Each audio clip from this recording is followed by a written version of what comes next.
Hey guys, tonight we're heading back, way back, to a time when you had a 50-50 chance of living past 30, and your job description was basically wake up, suffer, sleep, repeat. Yep, you're a medieval peasant now. Don't worry, you probably won't survive this. So before you get comfortable, take a moment to like the video and subscribe, but only if you genuinely enjoy what I do here. Go on, I'll wait. Also, let me know in the comments, what city are you in, and what time is it where you are? I always love seeing where and when you're listening from. Now dim the lights, maybe turn on a fan for that soft background hum, and let's ease into tonight's journey together. You open your eyes just before the sun starts bleeding through the cracks in your wall, no alarm, no clock, just your body's internal scream that says, hey, there's grain to thresh and a pig that's probably chewing on your only shoe. Your bed is a lumpy sack of straw that smells like a blend of damp earth and goat. The blanket, if you're lucky enough to have one, is made from coarse wool and it scratches like your aunt with the iron fingernails. You slept in your clothes because changing out of them is reserved for saints and royalty. The cottage is one room, maybe two if you're doing really well. The walls are wattle and daub, basically sticks slathered in mud, and they don't do much against the cold, or the bugs, or the judgmental glares of passing toads. The roof is thatch, layers of straw that occasionally leak and if left untrimmed, are basically an Airbnb for mice. The smell inside, smoke, animals, old food, and the faint hope of a better afterlife. You rise quietly, Peasant, stepping over a sibling or two still snoring in the corner. You're surrounded by family, possibly 8 to 10 people in this one room, and everyone has their own corner, or at least a spot that's theirs until someone bigger claims it. No privacy, none. Not for sleeping, not for eating, not for, well, anything. It's communal living, but without the bohemian charm. Your first stop is the hearth. Is the beating heart of your home, even though the fire has long since died down. You prod the embers with a blackened stick, trying to coax some heat back into existence. Maybe you toss on a few twigs or some dried dung if you've got it. The fire warms just enough to keep your hands from freezing into mittens. As you move about the room, your bare feet crunch over crumbs and bits of straw. You push open the wooden door, more of a squeaky slab with hinges made from wishful thinking, and step outside into the chilly dawn. The air smells of dew, wet earth, and the occasional whiff of manure on the breeze. You inhale deeply but immediately regret it. Still, there's something honest about it. The village is waking up around you. Smoke begins to trickle from the other cottages, and you hear the low moo of a cow, or possibly someone clearing their throat. The rooster's crowing like it owns the place, even though it's one missed feeding away from becoming stew. You shuffle over to the small lean-to where your tools are kept. Your tools consist of a rusting sickle, a wooden hoe, and a spade that's missing half its handle. Each one has a name, mostly curse words. You'll need them all today, but first, breakfast.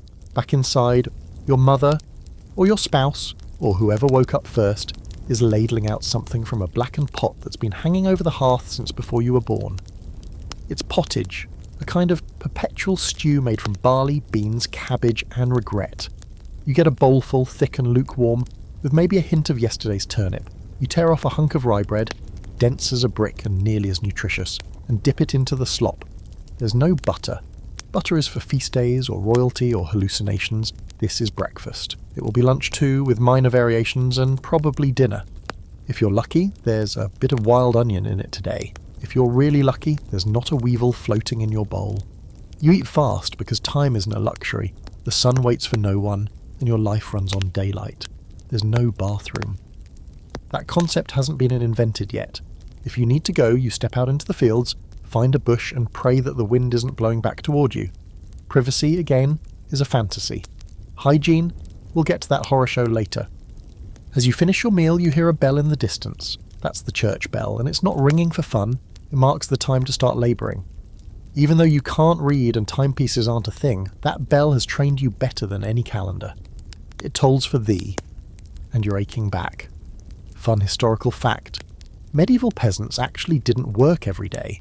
The church granted feast days, sometimes up to 80 to 100 per year, where work was discouraged or outright banned. The catch, you still had chores, animals don't care about saints' birthdays.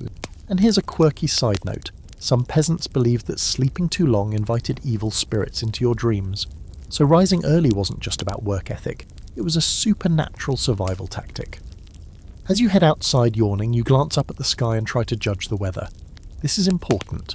because the difference between a light drizzle and entire crop drowned in a biblical downpour could be life or death. No radar, no forecasts, just you and the clouds doing your best. This is a subject of endless debate. One neighbour swears by reading the ants, another by the behaviour of his pig. Neither has been particularly accurate. Your day is beginning, and it will be long, repetitive, and slightly damp. But it's your life, and you're already 10 minutes late to start it. You trudge through the dew-soaked grass, each step soaking the hems of your rough woolen trousers.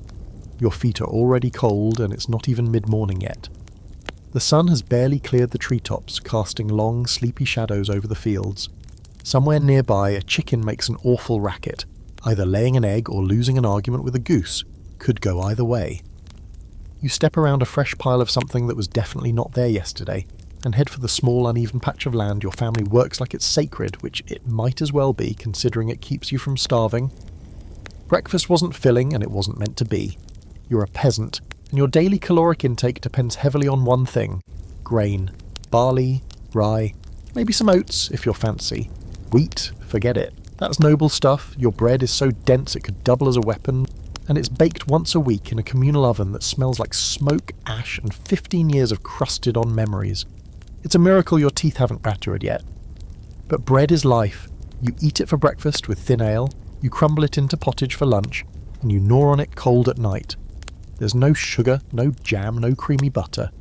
Maybe if someone's goat got overly generous, you score a thimble of sour milk. But today, just bread and the lingering flavour of regret. You carry your food in a sack slung over your shoulder, a heel of bread wrapped in cloth that was once white in a former lifetime, and a small clay flask with a bit of ale. It's warm, flat and gritty, but it won't kill you like the river water might. Ale is basically medieval Gatorade.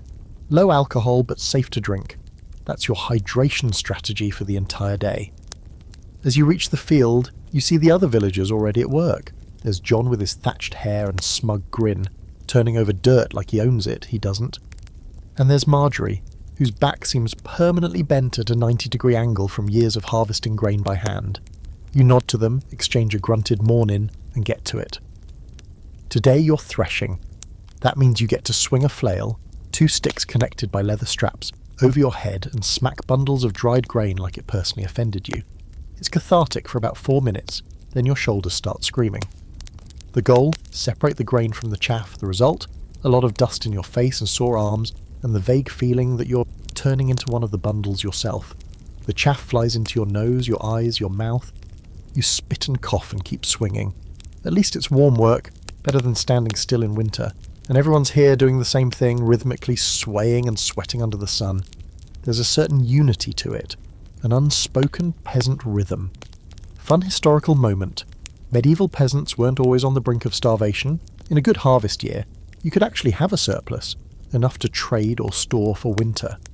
But those years were rare, and one bad season could ruin you. Grain wasn't just food, it was your economy. And here's a quirky little fact. Peasants sometimes flavoured their bread with ground tree bark during lean times. Birch was popular. Why? Because birch is less terrible than starving. You pause for a moment and wipe your face on your sleeve, which doesn't help much, as it's crusted with dried mud and something else you don't want to think about. The sun is climbing now, and the sweat under your tunic is officially a situation. It's scratchy, it itches, and your linen shirt has the absorbing power of a wet rag. You long ago stopped caring what you look like. Fashion is for people who don't sleep next to chickens. You reach for your ale flask and take a swig. It tastes like someone left wet bread in a bucket for 2 days, but it's wet and vaguely nutritious. You glance over at a neighbour who's gnawing on a raw onion like it's a snack. You make eye contact. He nods solemnly. You nod back. That's the medieval version of small talk. There's no lunch break, not really. Work slows slightly around midday and people chew in place. You might huddle with a few others under a tree for a bit of shade if one's nearby. If not, you turn your back to the sun and pretend it's cooler than it is. You tear off another bite of bread, crunch through it, and try not to think about how stale it is.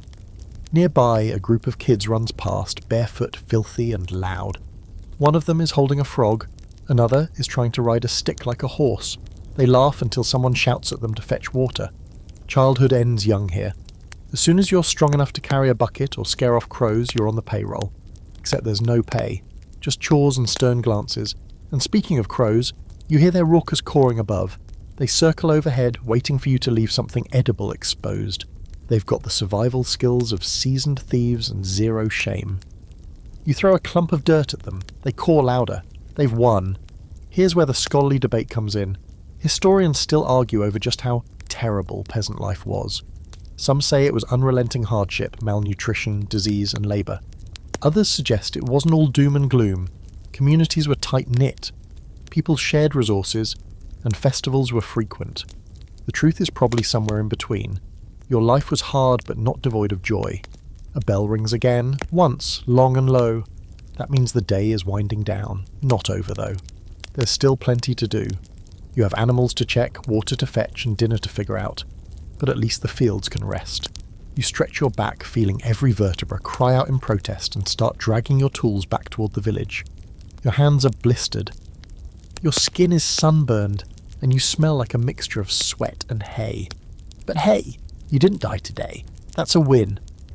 You walk back toward the village with your tools slung across your shoulder, the sun dropping lazily behind the trees like it too has decided it's had enough for one day. The air is cooler now, and a breeze stirs up the smell of earth, sweat and livestock. An aroma you've grown so used to you hardly notice anymore. You hear the wooden wheels of a cart creaking in the distance, a dog barking at something it definitely won't catch, and the low hum of your fellow villagers trudging home beside you in tired silence. The soundtrack of the peasantry, nature, complaints, and the occasional passing belch. You pass the Lord's land on your way back. You recognise it instantly, even without signs or fences. It's the biggest field. Perfectly ploughed, no rocks, no weeds. Of course it's not worked by the Lord himself, don't be ridiculous. That's your job, or more accurately your obligation, because technically all the land belongs to him. You work your own narrow strip, sure, but only after you've done your service on his domain, the best land, the priority land. If there's not enough time left in the day to tend your own crops, well, that's your problem. You pause a moment, leaning on your heady hoe, and glance up at the manor house on the slight hill overlooking the village. It's not exactly a castle, but compared to your muddy one-room cottage, it might as well be Versailles. Wooden beams, stone walls, and even glass windows. Just one or two, but they glint in the evening sun like taunts. The Lord and his family meet most days. They have feather beds, proper boots, and probably a cat that doesn't live off dead mice and rage. A few years ago you saw the inside of that house, just once. You were sent up with a bundle of firewood and made to stand in the kitchen while the steward eyed you like you might steal a spoon. The smells, roasting meat, herbs, even the baked pears clung to your clothes for days. You still think about those pears. You would have traded your entire shirt for one. Back on your side of the social chasm, the village winds and bends like it grew naturally, like mushrooms or mould. No planning, just cottages built wherever someone could throw up four walls and not get struck by lightning. Most homes are similar to yours, timber frames filled with straw and mud, thatched roofs with chickens clucking on top, maybe a lean-to for firewood. In front of one house, an old woman is scolding a goose. The goose seems unfazed. You give it a wide berth, you reach your own cottage, your back aching from the day's labour. The door creaks open, and you step into the dim interior. Inside, the smoke from the hearth clings to the low ceiling. Your eyes sting, and for a second, you cough into yours with your sleeve.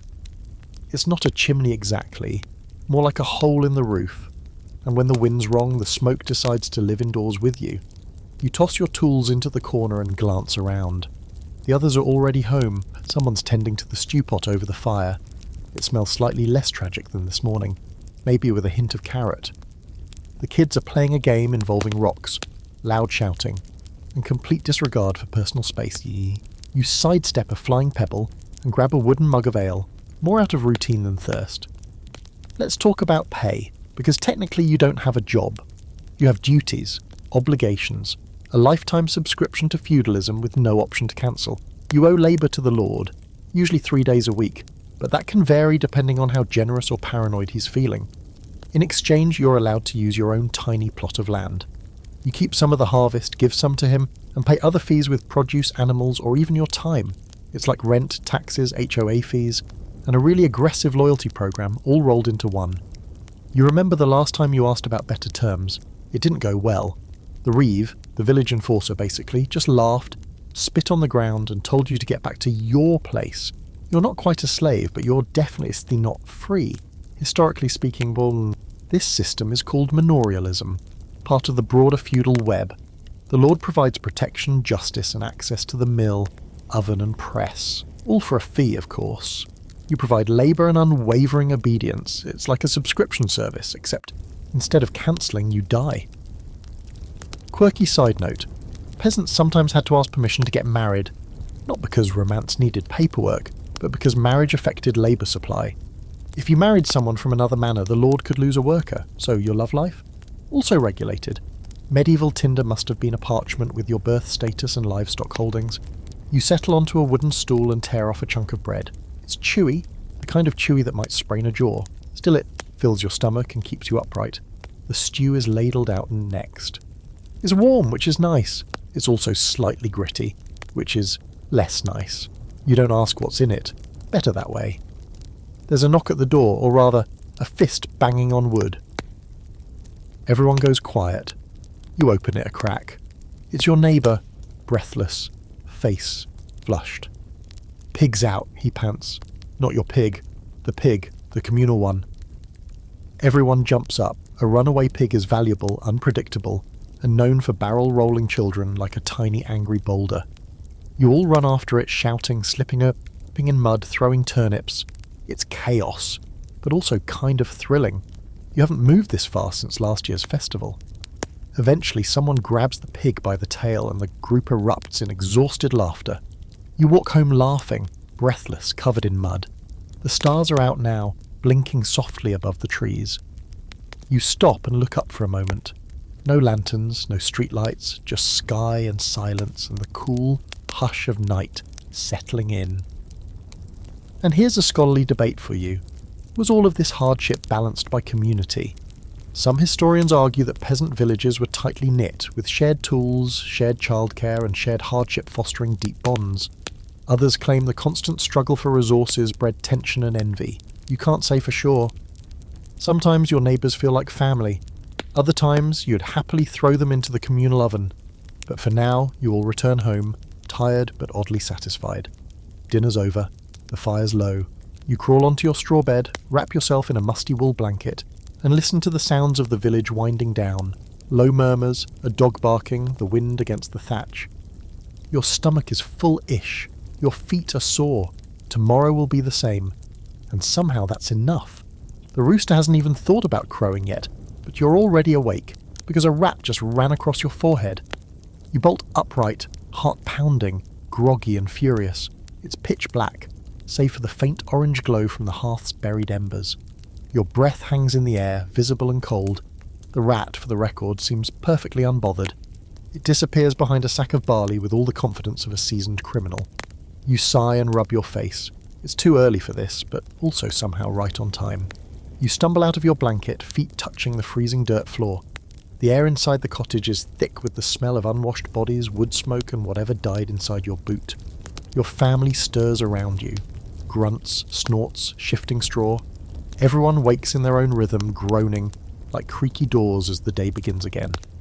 Before breakfast, before anything, there's the small matter of trying to avoid total tool-based disaster. One of the younger kids accidentally leaned a rake against the wall last night. It fell and landed on your only good pair of stockings. They now have a hole big enough to qualify as a second knee. You mutter something unholy and pull them on anyway. There's no closet, and your entire wardrobe consists of 2 tunics, a pair of hose, and a hat so woolly it could walk on its own. You grab your tools and head out again, because the land doesn't work itself. It's still early enough that the stars are fading, the sky turning that deep purplish blue that promises either a beautiful day or a complete disaster. You squint at the horizon, reading the signs like some kind of peasant meteorologist. There's a strange chill in the air. The clouds are low and fast. You don't like it. And that right there is your greatest enemy. Weather. You don't understand it. No one does. There's no science yet, no satellite images or radar to warn you when a storm is coming. All you've got is gut instinct, animal behaviour and whatever creepy rhyme the village elder muttered last night. You think of that old superstition. If crows fly low and the pigs roll high, The rain shall come and grain shall die. You saw a pig lying on its back yesterday, but you're still unclear what that means. Maybe it's just a pig being dramatic. Maybe it's a harbinger of doom. Farming in the medieval world is about 50% effort and 50% sheer guesswork. You know your soil better than you know your own thoughts, but you can't control when it rains, how long the frost lasts, or whether a surprise hailstorm will shred your entire oat field like a divine prank. You dig, sow, pray, repeat. You reach your plot, your precious strip of land, and get to work. Today, you're tilling. You've got a basic wooden plough, barely more advanced than a stick with a blade. It's attached to a single ox that hates you, not passively, actively. This ox has stepped on you, kicked you, and once somehow broke wind loud enough to scare your cousin into falling off a fence. The plough digs into the soil with a stubborn groan. You lean into it, pushing, guiding, trying to avoid rocks, tree roots, and other natural landmines. Every now and then the ox just stops, stands there, looks at you like, "And what are you going to do about it?" You throw a clod of dirt at it. It blinks slowly and resumes walking, out of spite. Fun historical fact. The heavy plough, a major upgrade from your setup, revolutionised farming in Northern Europe by cutting deeper into the soil. Unfortunately, you don't have one of those. You have a splinter machine operated by a sentient loaf of beef with horns. Tilling takes hours. Your hands blister, your back feels like it's folding in on itself, and the ox continues its passive-aggressive revenge. Around midday, you pause under a tree, wipe your face and take another sip of that eternally warm ale.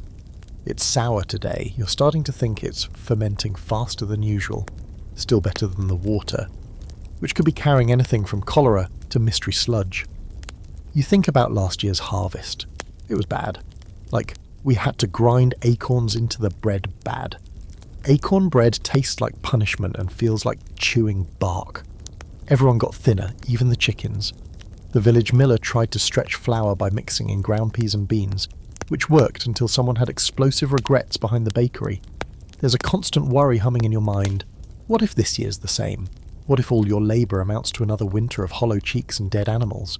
There's no safety net, no insurance, no backup freezer with a pizza in it. If the harvest fails, you fail with it. And that's part of why the village keeps talking about building another granary. There's a lot of arguing about where, how, who'll build it, and who'll guard it.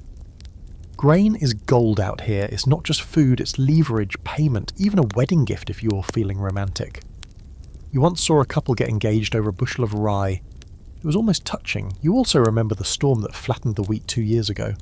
Out of nowhere, sky turned black, wind went sideways, and the hail came down like God was playing marbles. It shredded everything.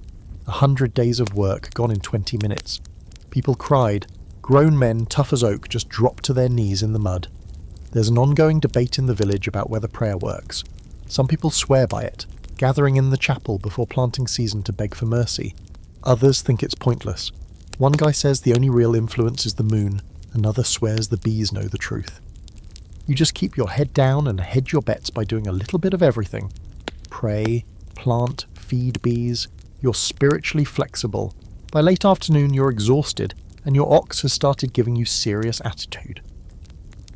You tie it to a tree with a length of rope that's more knot than cord, then start back toward the village. You pass other peasants along the way, all equally dirt-covered and silent. There's a shared look. We did it, barely. As you cross the field, you spot the reeve again, clipboard equivalent tucked under one arm, really just a stick with notches, checking who showed up, who slacked off, and who'll owe extra labour next week. You make sure he sees you. You make sure he sees your blisters.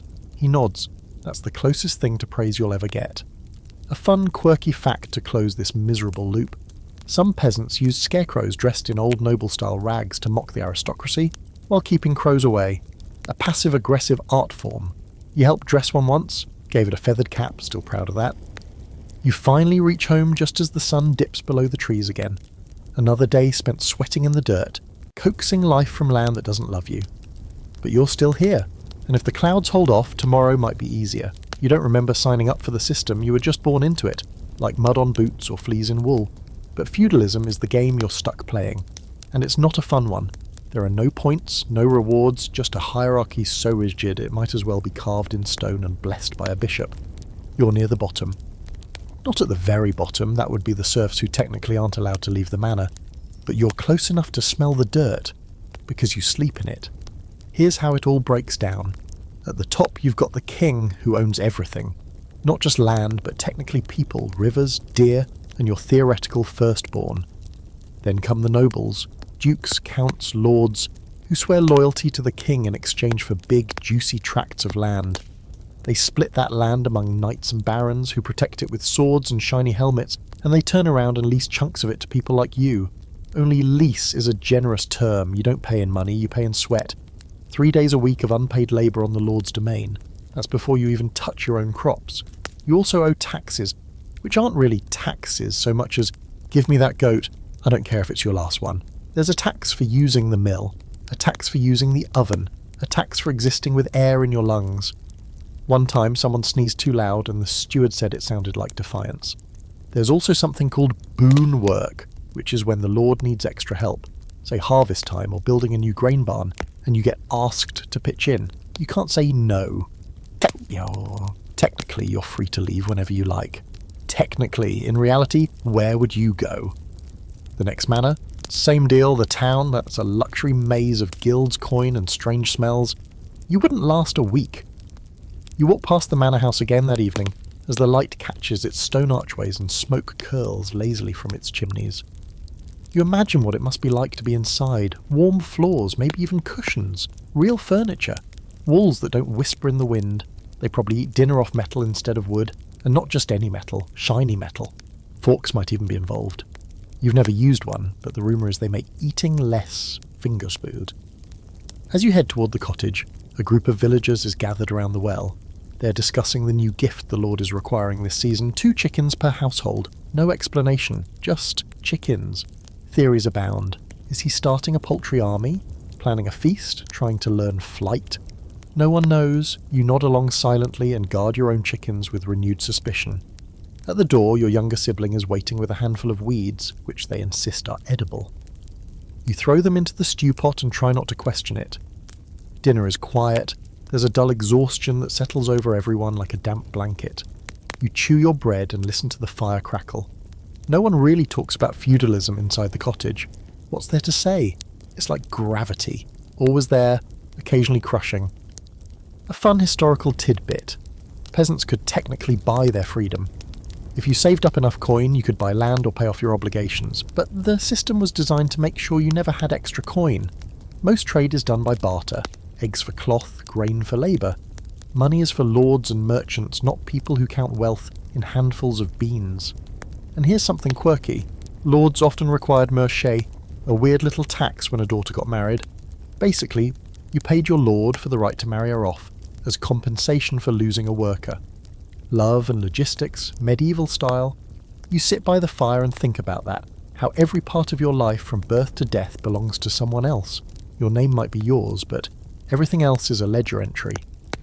You once saw the steward's account book, thick with ink and crinkled pages. Your family had 4 lines.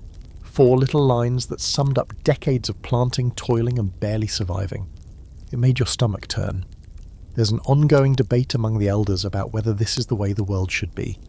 Some say it's the divine order, God's plan, trickled down through the king and onto your muddy boots. Others say it's just an accident of history, a system built by conquest and fear. No one really agrees, but no one really rebels either. Rebellion is a fast track to getting your house burned and your head displayed on a pike. You poke at the fire with a stick. The youngest sibling coughs in their sleep. The smoke curls up into the rafters, weaving through the straw like a lazy serpent. You imagine it escaping through the hole in the roof, rising into the night sky, mingling with the smoke of 100 other hearths, other peasants just like you, all playing the same losing game. And yet there's a strange kind of stability to it. You know your place, you know your duties. There's no ladder to climb, but at least you're not in free fall. It's comforting in the way a cage might be, safe, solid, and depressingly familiar. You hear bells again in the distance, vespers from the church, a reminder that the day is done, and your soul needs tending as much as your crops.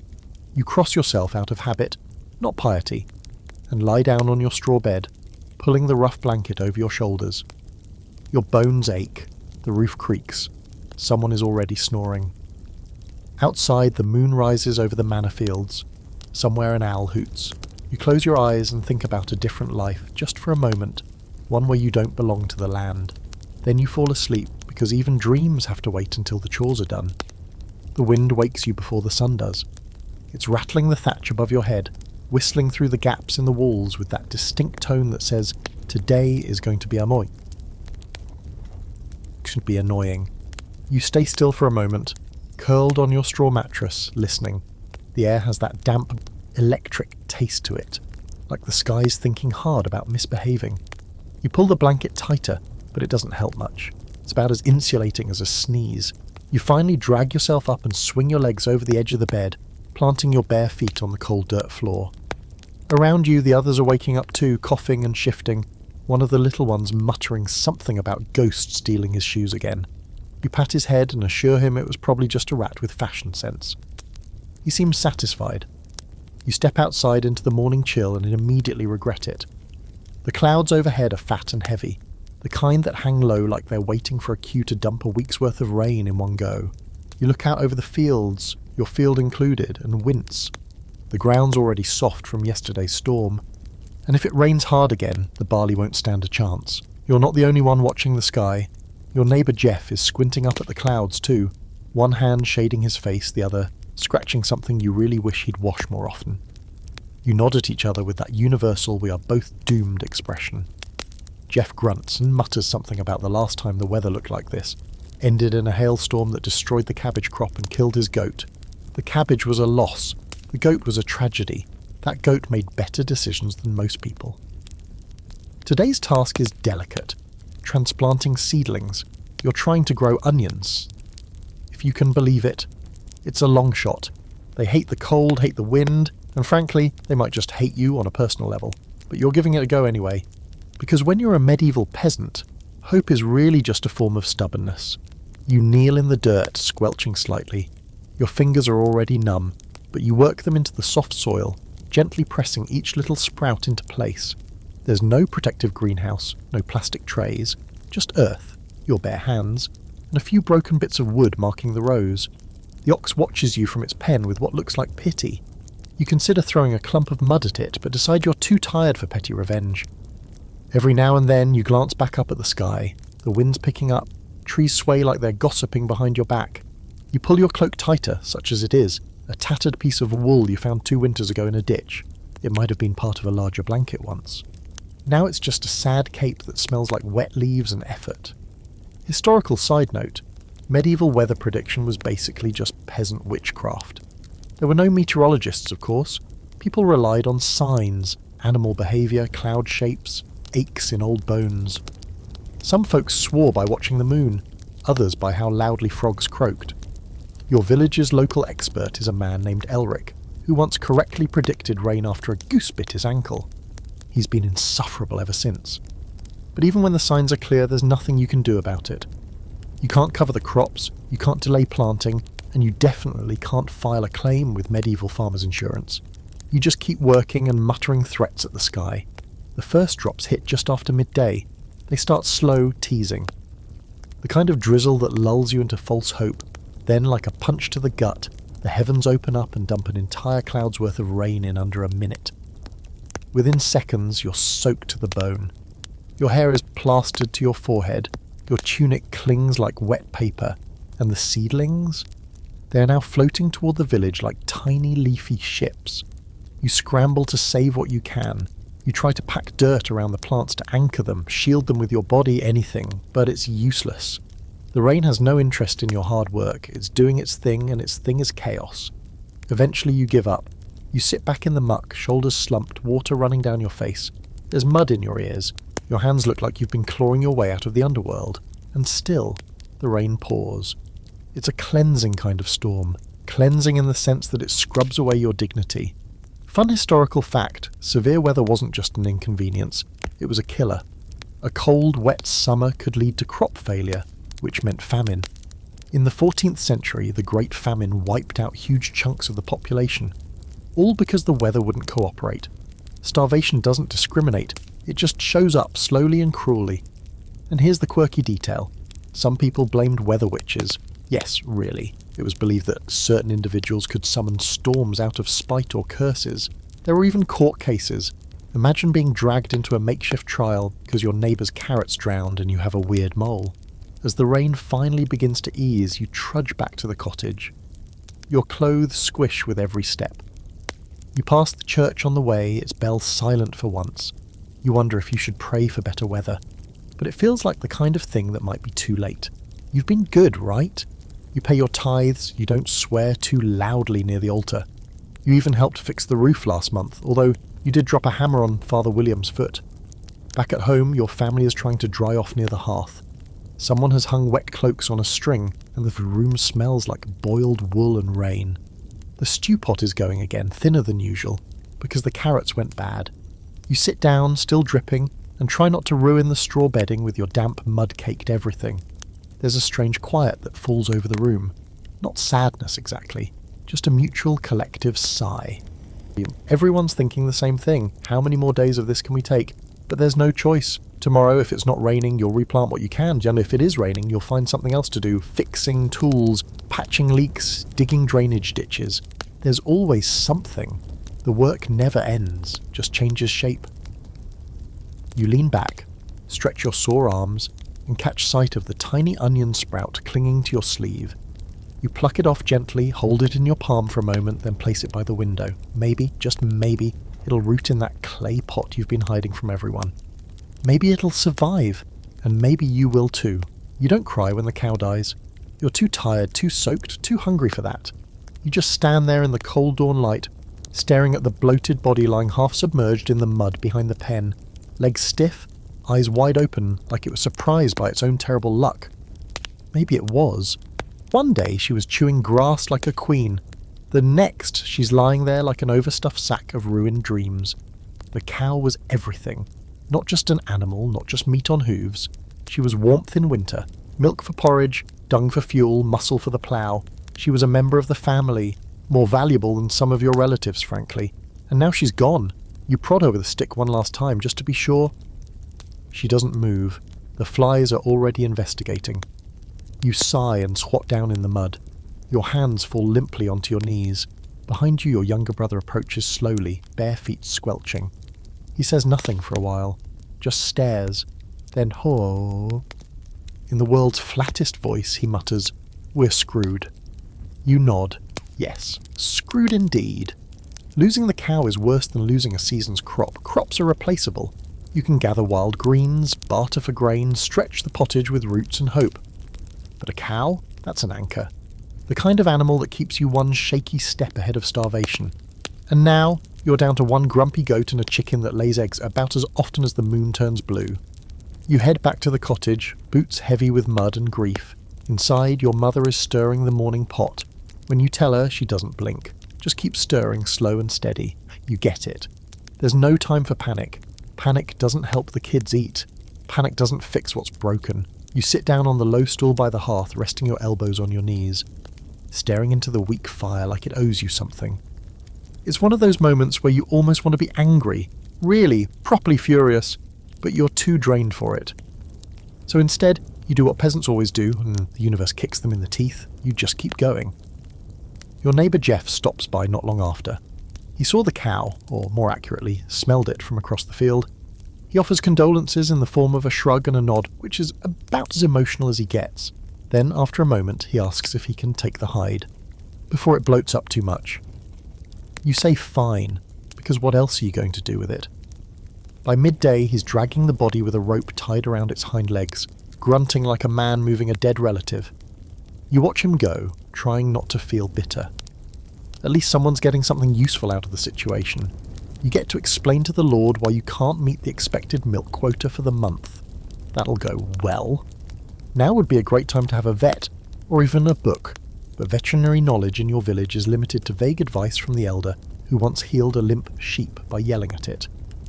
He stops by later to poke at the carcass and declares, "Bad wind in the belly." That's it. That's the official cause of death. Bad wind, Fun historical fact, cows were so essential to medieval rural life that many peasants were named after them. Names like Cowherd, Milburn and Calvert came from the daily chores that kept people alive. Your last name? Probably something dirt-based. Dirtson maybe? Quirky fact. People used to believe that cows could die of fright, sudden loud noises, thunderstorms, or even seeing a particularly angry goose could be blamed. There were even charms people would hang in the barn to calm the milk. Yours was a carved bit of wood that your grandmother swore by. It didn't work. You take stock of what's left, 1 goat, a few hens, half a sack of barley, no cow, no plough assistance, and planting season is not going to wait around until your emotional damage heals.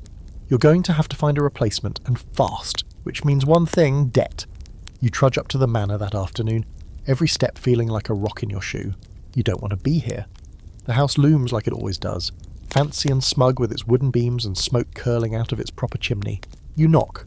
The steward answers. He's tall, smells like rosemary, and always looks like he's calculating how many eggs you're worth. You explain the situation. The cow, the field, the upcoming season. He listens with a blank expression, like he's thinking about something more interesting, like taxes or murder. Then he nods slowly and says, "We could lend you a cow, temporarily. Interest will apply." You know what that means. You'll owe more labour, more grain, maybe even your spare cloak. There's no negotiating. You just nod and try not to grimace. There's a debate among peasants about whether it's better to owe the Lord directly or go through a village middleman. Some say the Lord will forget about small debts. Others say he never forgets anything, not even your last haircut. The truth probably depends on his mood and how close the reeve is to retirement. Back at home, your family's waiting. The kids are hungry, the stew's thin again, and the roof started dripping last night. You break the news about the debt. No one says much, everyone's too used to it. It's just another weight on your back, another invisible rope pulling you down. You think about that cow again, how she used to nuzzle your hand when you brought her water, how her tail flicked like a metronome when she was happy. She had a name, Marta. Not that anyone outside your family ever called her that. You remember once, during a winter storm, when she stood blocking the cottage door like a guardian.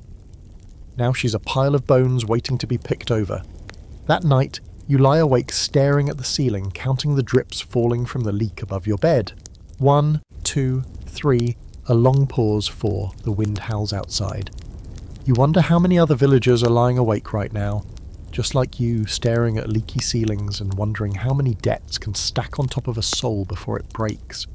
You drift off thinking about cows, ghosts, and whether the sky ever plans to be kind again.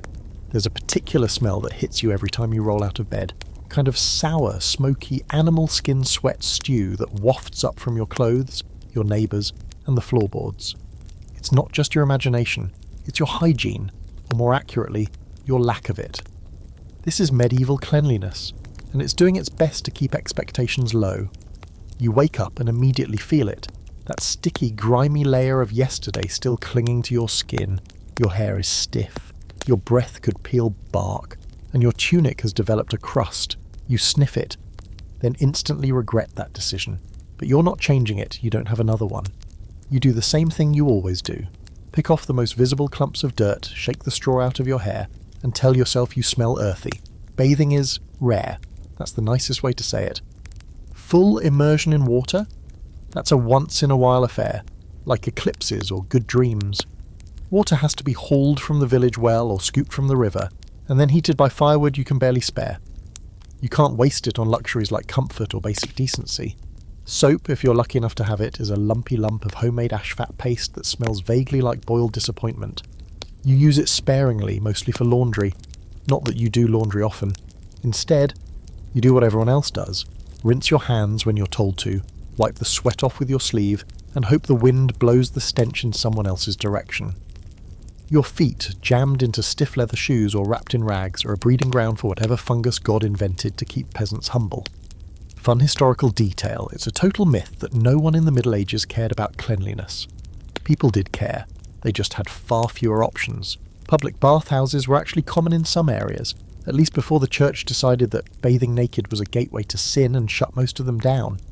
So now, you're clean when it rains, or when your aunt forces everyone into the river with a stick and the promise of a meal afterward.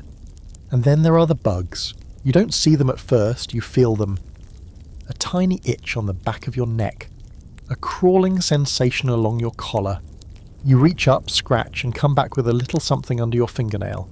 You try not to look.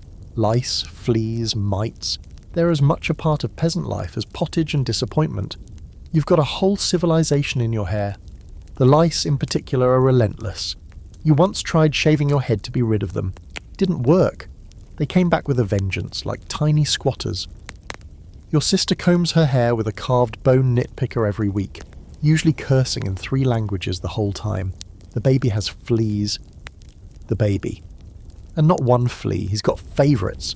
They ride around on his cheeks like they own the place. A fringe fact for your suffering. During the Middle Ages, some people believed lice were the mark of piety, proof that you weren't vain, that you denied worldly pleasures, including bathing. Monks sometimes refused to kill them. They had lice competitions. Mine's bigger, they'd say. That's not spiritual, it's just gross. Back in your world, you at least try to keep up appearances. You rinse your face in cold water from the wooden bucket outside, scrubbing with your hands and letting the chill jolt you into coherence. It doesn't help much. The grime is too stubborn, the smell too deeply embedded. Still, it makes you feel marginally less like a swamp creature. The communal latrine is another adventure. It's basically a pit with a plank over it, surrounded by a screen made of sticks and woven reeds. There's no privacy, no dignity, and the smell would frighten away wolves. You bring a bundle of moss with you, soft enough, mostly dry, and less likely to give you splinters than the alternative, old rags or leaves. There's a scholarly debate about just how foul peasants really were. Some researchers suggest the dirtiness is exaggerated by later writers, especially snooty nobles and monks who love to make commoners sound like swamp goblins. Others argue the lack of resources and infrastructure made true hygiene nearly impossible. You'd argue the truth's in the middle. You try your best, but no amount of goodwill can compete with shared beds, animal proximity, and 1 shirt per person. Speaking of animals, your house is still doubling as a petting zoo. The goat sleeps near the fire, which is cute until she kicks someone in her dreams. The chickens like to roost on the rafters, which means you occasionally wake up with presents in your hair. The dog sleeps outside and howls at absolutely nothing just to keep you humble. You notice your cousin brushing his teeth with a twig. You've seen him do it before. He chews the end until it frays, then scrapes it over his teeth like it's some kind of ancient toothbrush. You ask where he learned it. He says, "Saw a peddler do it once," then spits something brown into the fire. You decide not to ask again. You spend the morning doing light chores, patching the roof with new thatch, airing out the bedding, scooping ash out of the hearth.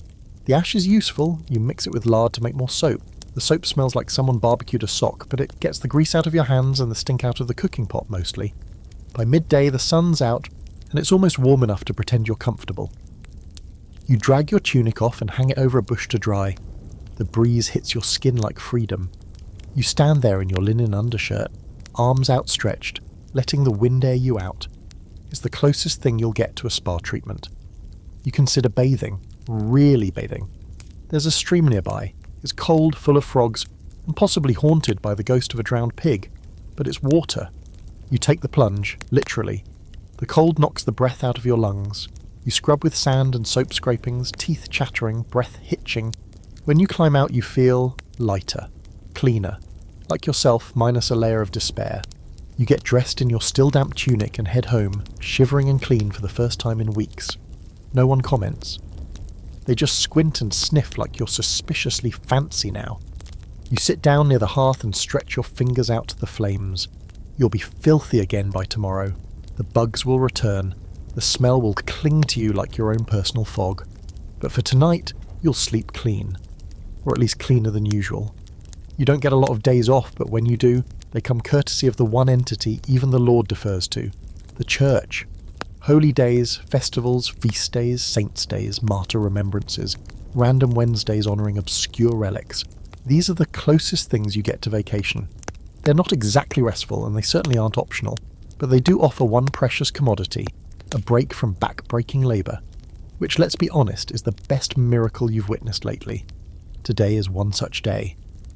The bell from the chapel tower rings early, loud and echoing across the village like a metal clanging reminder that yes, even God expects you to be on time.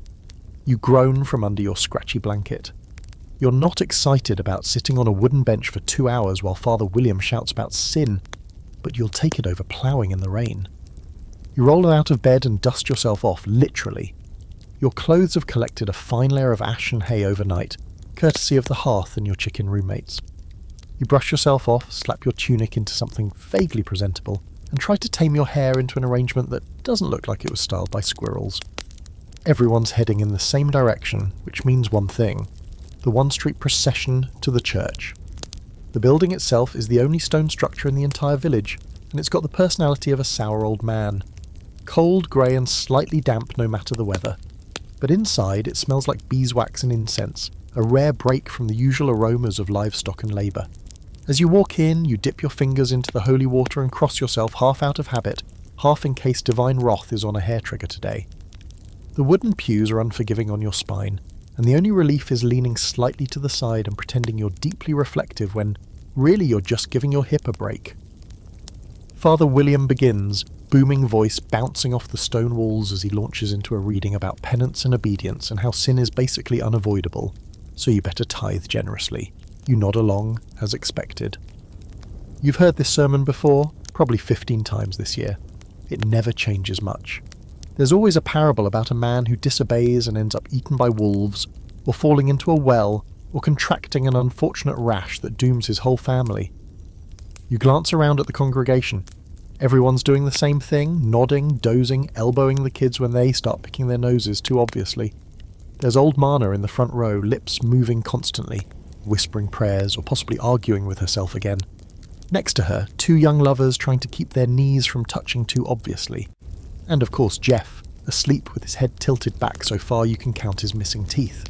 Historical side note, despite the grim architecture, church services were the community event of the week. If you wanted to hear news, settle disputes, or make eyes at someone without getting yelled at, this was the place. It wasn't just about piety, it was about visibility. If you skipped Mass, people noticed. And if people noticed, people gossiped. Speaking of which, the social politics of church attendance could fill a scroll. Where you say it, how loudly you sang, how clean your tunic was, every detail could be weaponized in post-service gossip. You once saw two women nearly come to blows over who got to light the altar candles, spiritual warfare, medieval edition. After the sermon there's singing.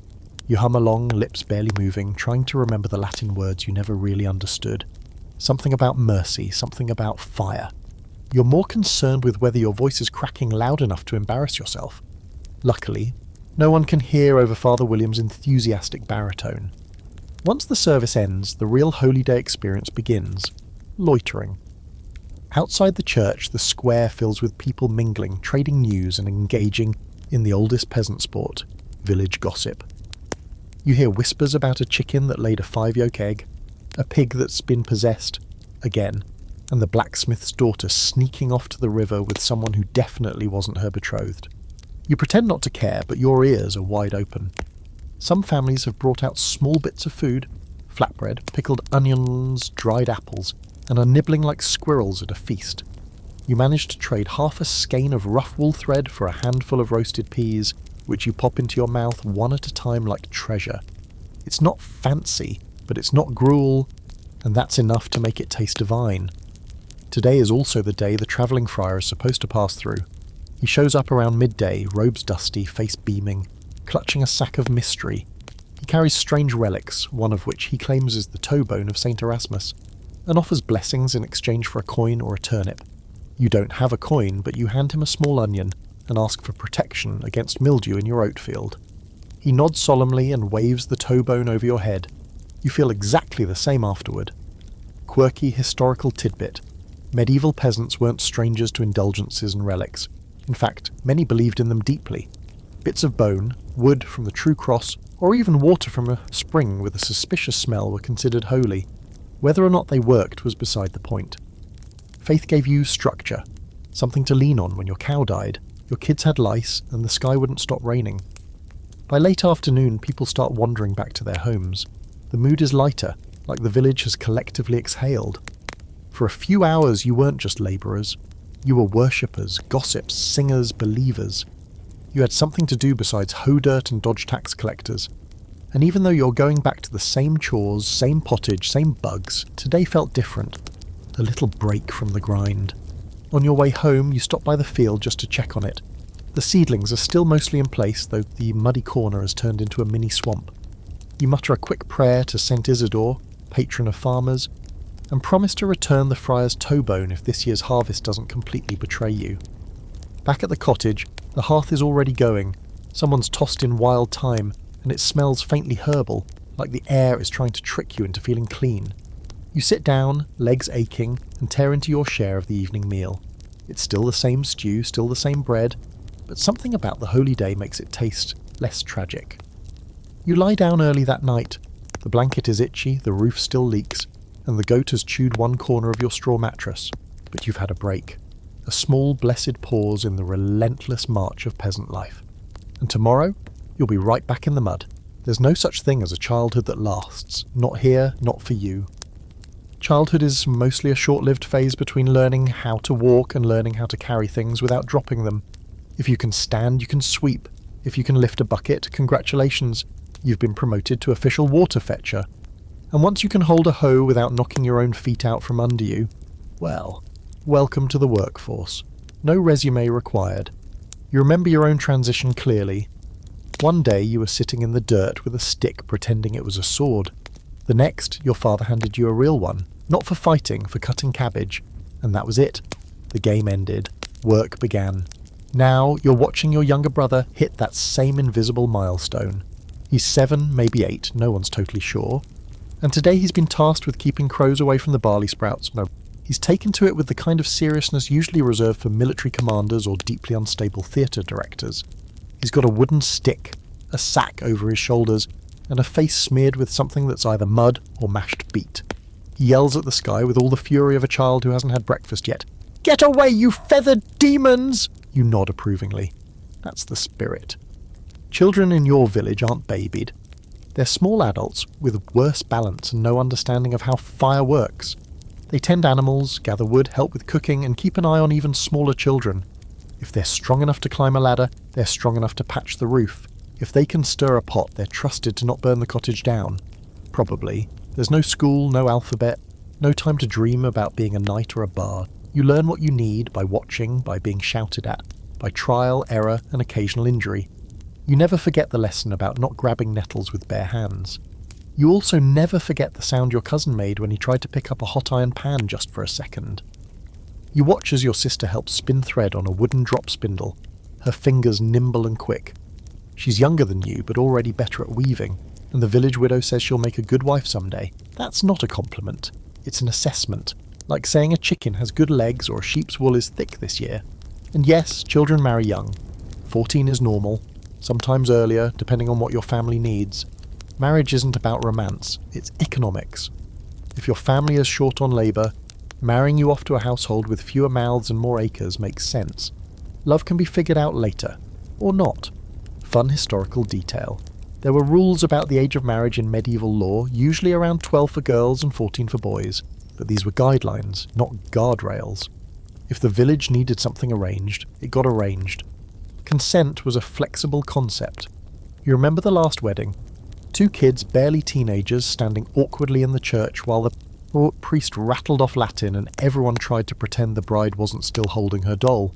There was food, dancing, and one old man who drank too much mead and fell into a barrel. You danced, not well, but no one did. The music was one guy with a reed pipe and someone slapping a bucket in rhythm. Quirky little fact. Children were sometimes given miniature tools or tiny versions of adult clothes to signal their readiness for labour. Your first tunic had little patches shaped like leaves. You thought it was stylish. It was probably just your mother being clever with leftover scraps. Right now, your younger brother is climbing onto a stump, brandishing his stick like a royal sceptre. A crow stares at him from a nearby tree, unimpressed. The 2 lock eyes. Your brother raises the stick. The crow blinks. Your brother screams and flings the stick into the tree, where it promptly gets stuck in the branches. He stands there, fists clenched, muttering ancient child curses under his breath. You're tempted to laugh, but hold it in. He's trying. And trying is the most anyone expects in this life. Some of the older kids are at the river, learning how to fish with woven nets and quick hands. They'll bring back tiny, bony fish that will get tossed into the pottage and picked clean before you can even taste them. Others are in the fields, planting or harvesting, depending on the season. moving in slow practiced rhythm beside their parents. There's no formal education, no reading lessons. The village priest might teach the Lord's children how to read Latin, but you learn the alphabet of the land, how to spot bad grain, how to lift a sack without tearing your back in half, how to tell if a goat's about to go feral. These are your letters. Your textbooks are blisters and bruises. That's not to say you're stupid. Far from it. You can count just fine when it comes to eggs, seeds, or goats. You can track the seasons with a glance at the trees. You can measure time by the length of your shadow and the toll of the chapel bell. You've memorised every smell, every sound, every sky pattern that might spell trouble. No, you're not uneducated, just educated differently. There's a scholarly debate about the mental development of medieval peasant children, whether their early induction into labour stunted their emotional growth or simply shaped them to be more practical. Some say childhood as we know it didn't exist back then. Others argue that it did. It just looked like survival, not playtime. You think about that sometimes, especially when the kids are pretending to be dragons, or kings, or demon hunters. Even in this life, the imagination finds cracks to slip through. Your brother may be shouting at crows, but in his mind he's defending the village from a feathered apocalypse. Let him have it. As the sun starts to sink, the children head home, dusty, tired, a little bruised, but carrying the glow of having mattered today. Your brother flops down on the dirt floor of the cottage, still grumbling about crows. Your sister starts braiding grass into little loops, muttering a song you half remember from your own childhood. You sit down beside the hearth, legs aching, and watch the fire flicker. The kids are quiet now, curled up on the straw with each other like puppies, all limbs and murmurs. You remember being that small. You remember not knowing what sore knees felt like. You wonder what they'll remember of this life. Hopefully, not just the work, but maybe the songs too, the warmth, the fear, the way the whole family squeezes into a single room and still finds space to laugh. Maybe, just maybe, they'll remember that. You've never trusted the roof. It sits above you like a lazy beast, all thatch and wobble, pretending it knows what it's doing. But every time it rains, and it rains a lot, you lie in bed listening to the water drip through the weak spots, counting them like stars. Drip in the corner, drip above the firewood, drip on your sister's head, which always leads to her muttering half-asleep threats at the weather. And then the quiet. Not because the rain stopped, but because the thatch is now saturated, holding everything in like a sponge about to burst. You've patched it more times than you can count. Straw bundles twisted and tied, pressed in like stuffing into a leaky pillow. But it never holds for long. Wind pulls, birds pick, mould creeps in and chews through the soft spots, and every season it gets worse. Last week a chunk of it collapsed altogether and landed squarely on the cooking pot. You're still picking bits of soggy thatch out of the stew. This morning you wake to the familiar damp slap of water hitting the floor beside your bed. You swing your feet onto the packed earth and immediately regret it. Your toes splash into a small puddle. Wonderful. It's shaping up to be a leaky roof day, and you haven't even had breakfast yet. Outside, the sky is grey and sulking. Not quite raining, but absolutely thinking about it. You climb up to the roof with a bundle of fresh straw slung over your shoulder, holding your breath with every creaking step up the ladder. Your ladder, by the way, is 4 uneven rungs tied together with fraying rope. Every climb is a trust exercise between you and your imminent doom. Once up top, the view is depressing. The thatch has worn thin in patches, like a peasant's elbows. You spot bird droppings, a suspicious squirrel nest, and what might be part of your missing shoe from last spring. You get to work stuffing straw into the worst gaps, weaving it with your fingers like some kind of dirt magician. The wind picks up and throws bits of the thatch into your face. One strand whips directly into your mouth. You chew for a second before spitting it out. Fun historical fact, thatched roofs were common across medieval Europe, and especially in villages like yours. They were cheap and surprisingly insulating, but also flammable, leaky, and home to entire ecosystems. Birds nested in them, mice tunnelled through them, fleas, and the occasional wasp colony made them to a cosy penthouse. There's a legend in your village about a man who went to bed under his thatch roof and woke up to find a snake curled around his neck. The moral of the story isn't clear. Maybe check your ceiling or don't trust snakes, but everyone still tells it like it's scripture. Down below, your brother calls up, asking if you're done yet. You shout something back about becoming one with the straw. He probably doesn't hear you. You finish patching the worst of it and climb down, sore, covered in bits of your own ceiling and quietly muttering about squirrels. Inside the cottage, you do your best to dry things out. You drag the bedding near the fire and wring out the corners. The hearth, thankfully, is still dry, thanks to the half-broken pot you wedged under the leak last night. You pour the collected rainwater into the washing bucket. Waste not. The roof isn't just a roof, it's a status symbol. When someone has a new thatch, everyone notices. It means they had extra straw, maybe even hired help, maybe even a ladder that doesn't threaten spinal collapse. People talk. Did you see Roger's roof? It's holding up well. Must have done something shady to afford that much straw. And it's not just talk. A good roof means security. It means fewer cold nights, fewer wet shoes, fewer coughs that turn into funerals. Your roof is your shield against the sky, and when it fails, the whole house seems to sag in response. Your aunt once tried to upgrade her roof with tiles. Yes, actual clay tiles like the kind on the manor house. Everyone thought she'd lost her mind. The weight cracked her walls, and half of them slid off during a storm and nearly decapitated a chicken. She went back to thatch the next week, quieter than usual. As the day goes on, the clouds finally burst.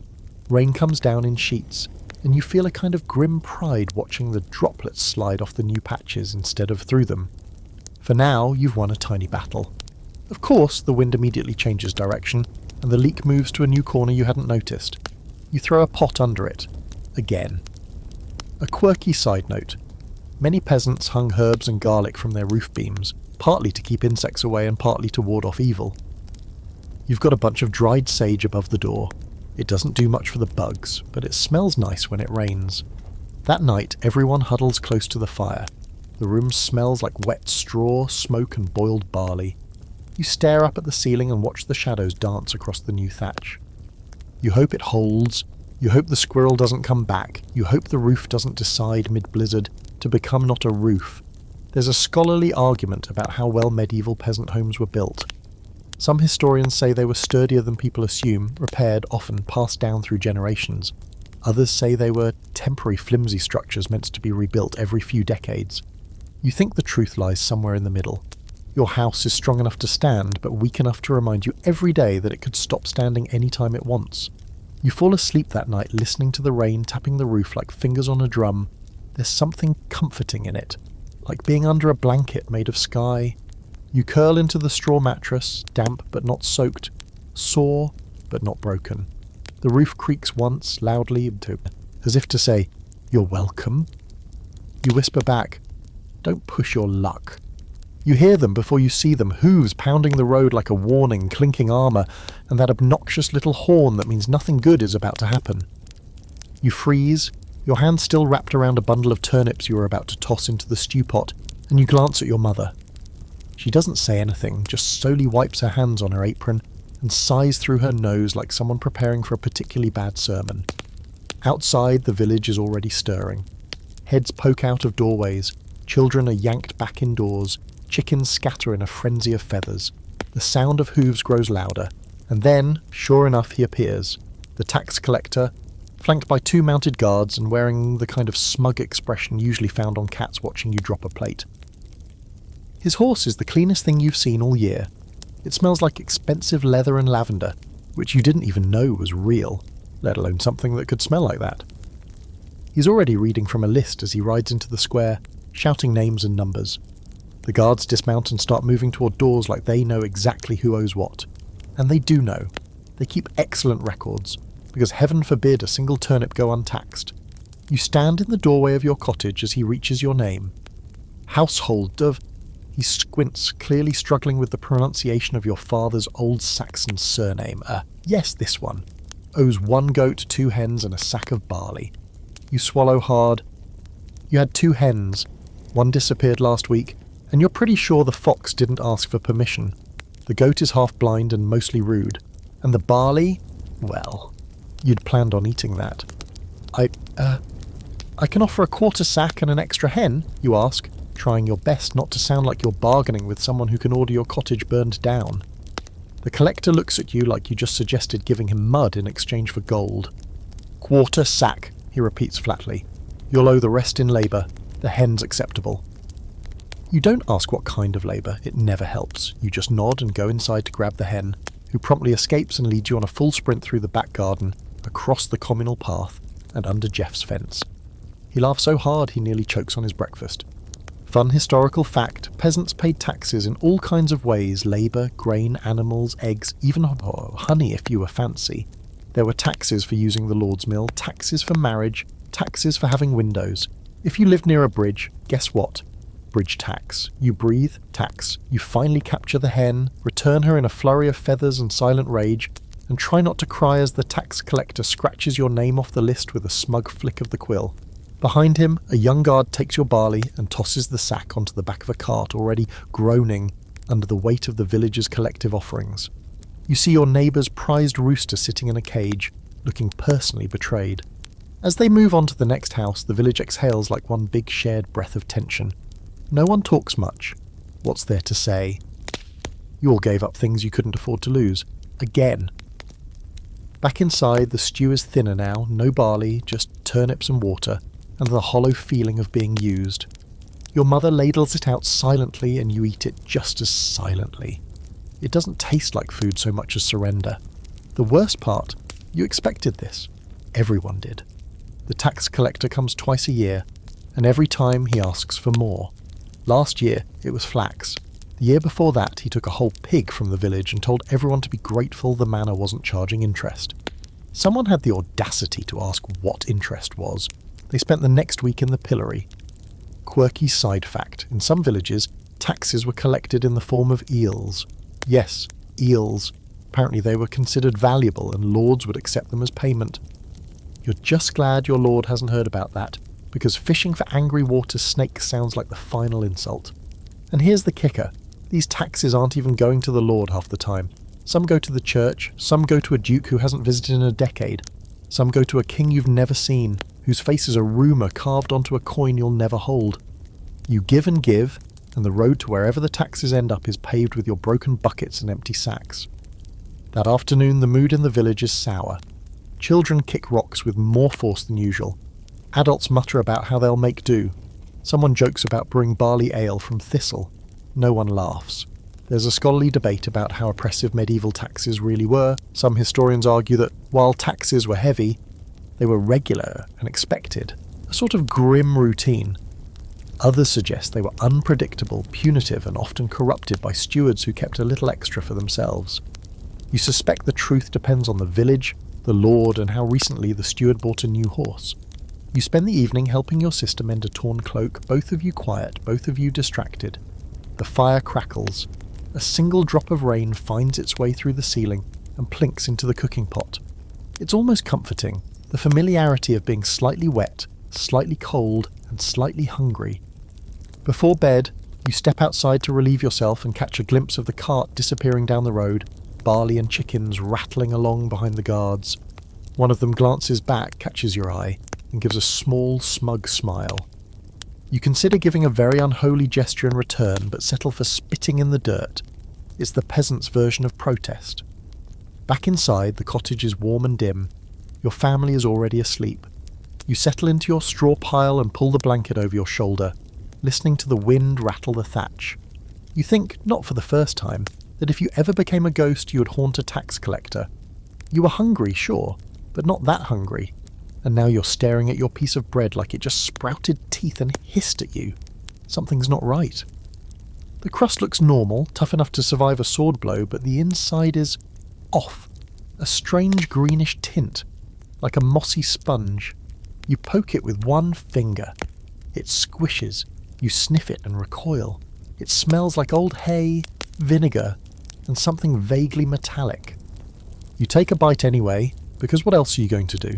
At first it just tastes sour, then bitter. Then everything starts to feel strange. The fire in the hearth shifts oddly in your vision, like it's breathing. Your hands feel too big.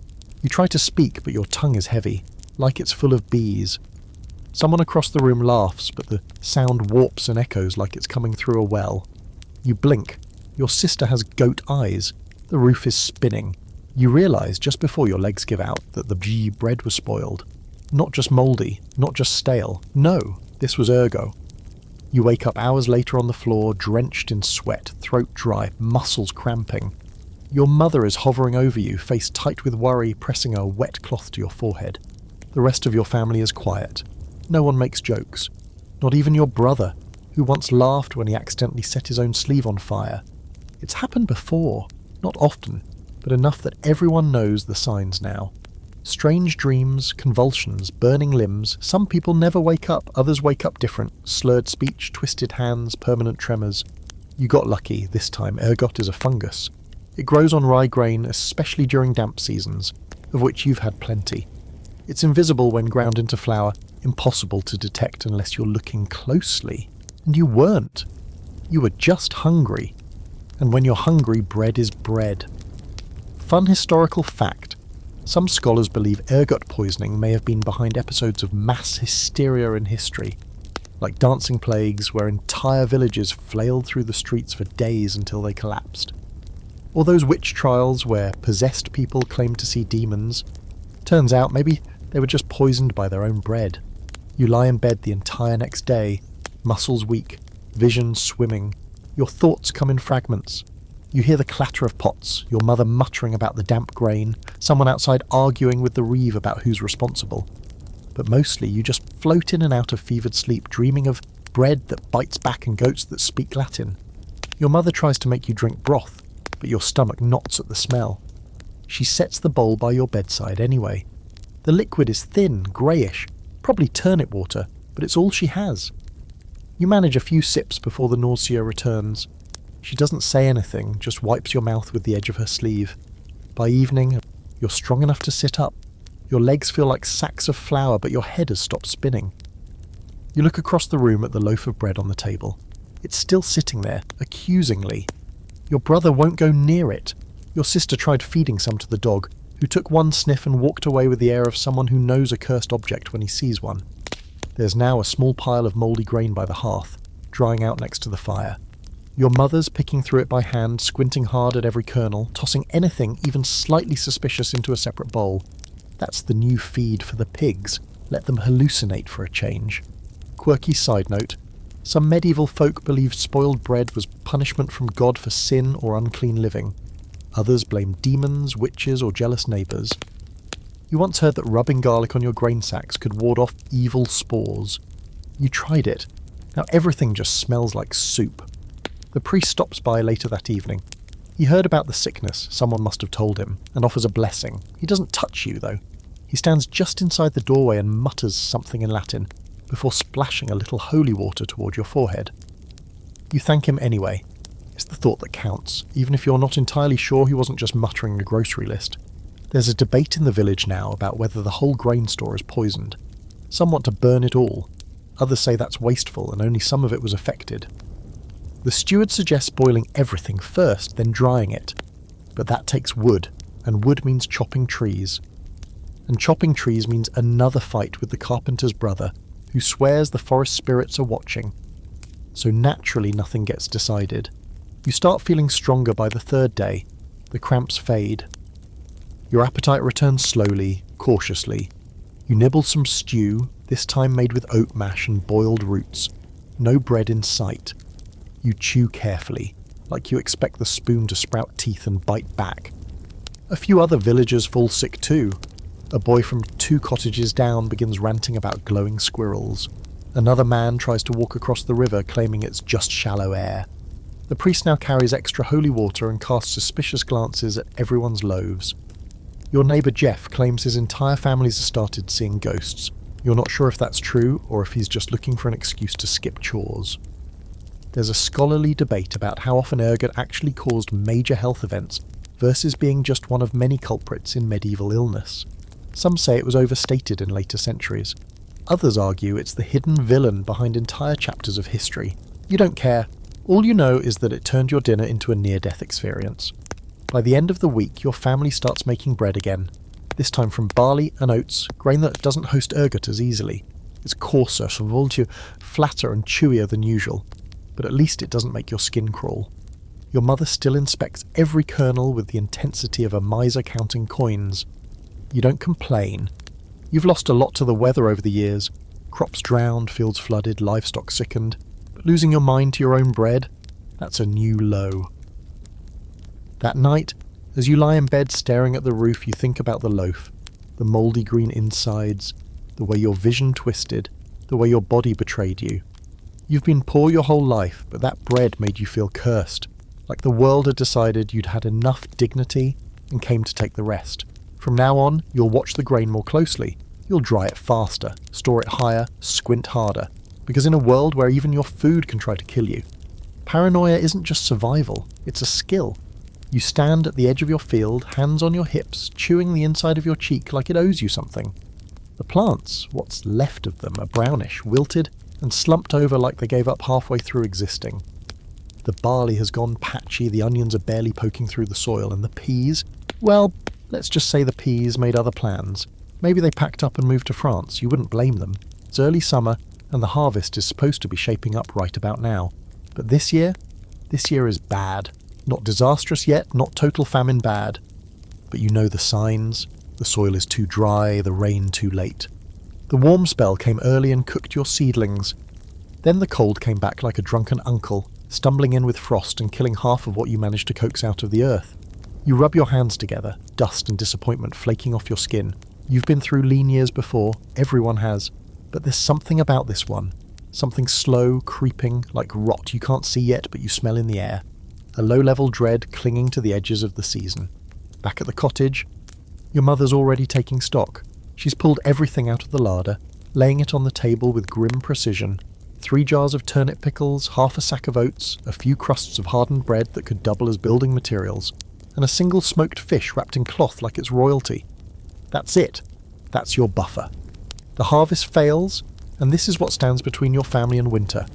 Your sister is trying to stretch things already, mixing dried nettles into the pottage, thinning the broth with well water that smells vaguely like frogs. She says it's fine, and technically it is, but after 3 nights of that soup, even the dog's gone off his appetite. You head out to the field again that evening just to check. It hasn't improved. If anything, it looks worse under moonlight. Rows of thirsty, sagging plants bathed in silver. Like a graveyard of failed effort. You squat down, run your fingers through the dirt.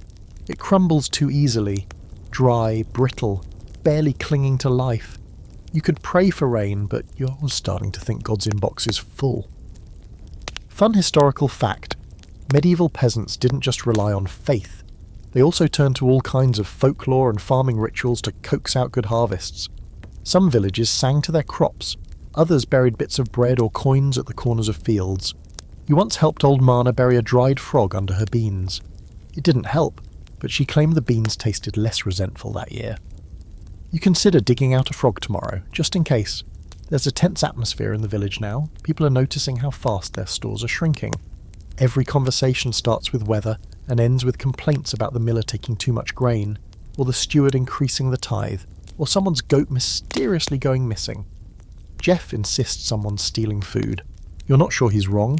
You're sure he's pointing fingers way too confidently for someone who accidentally walked home with your bucket last week.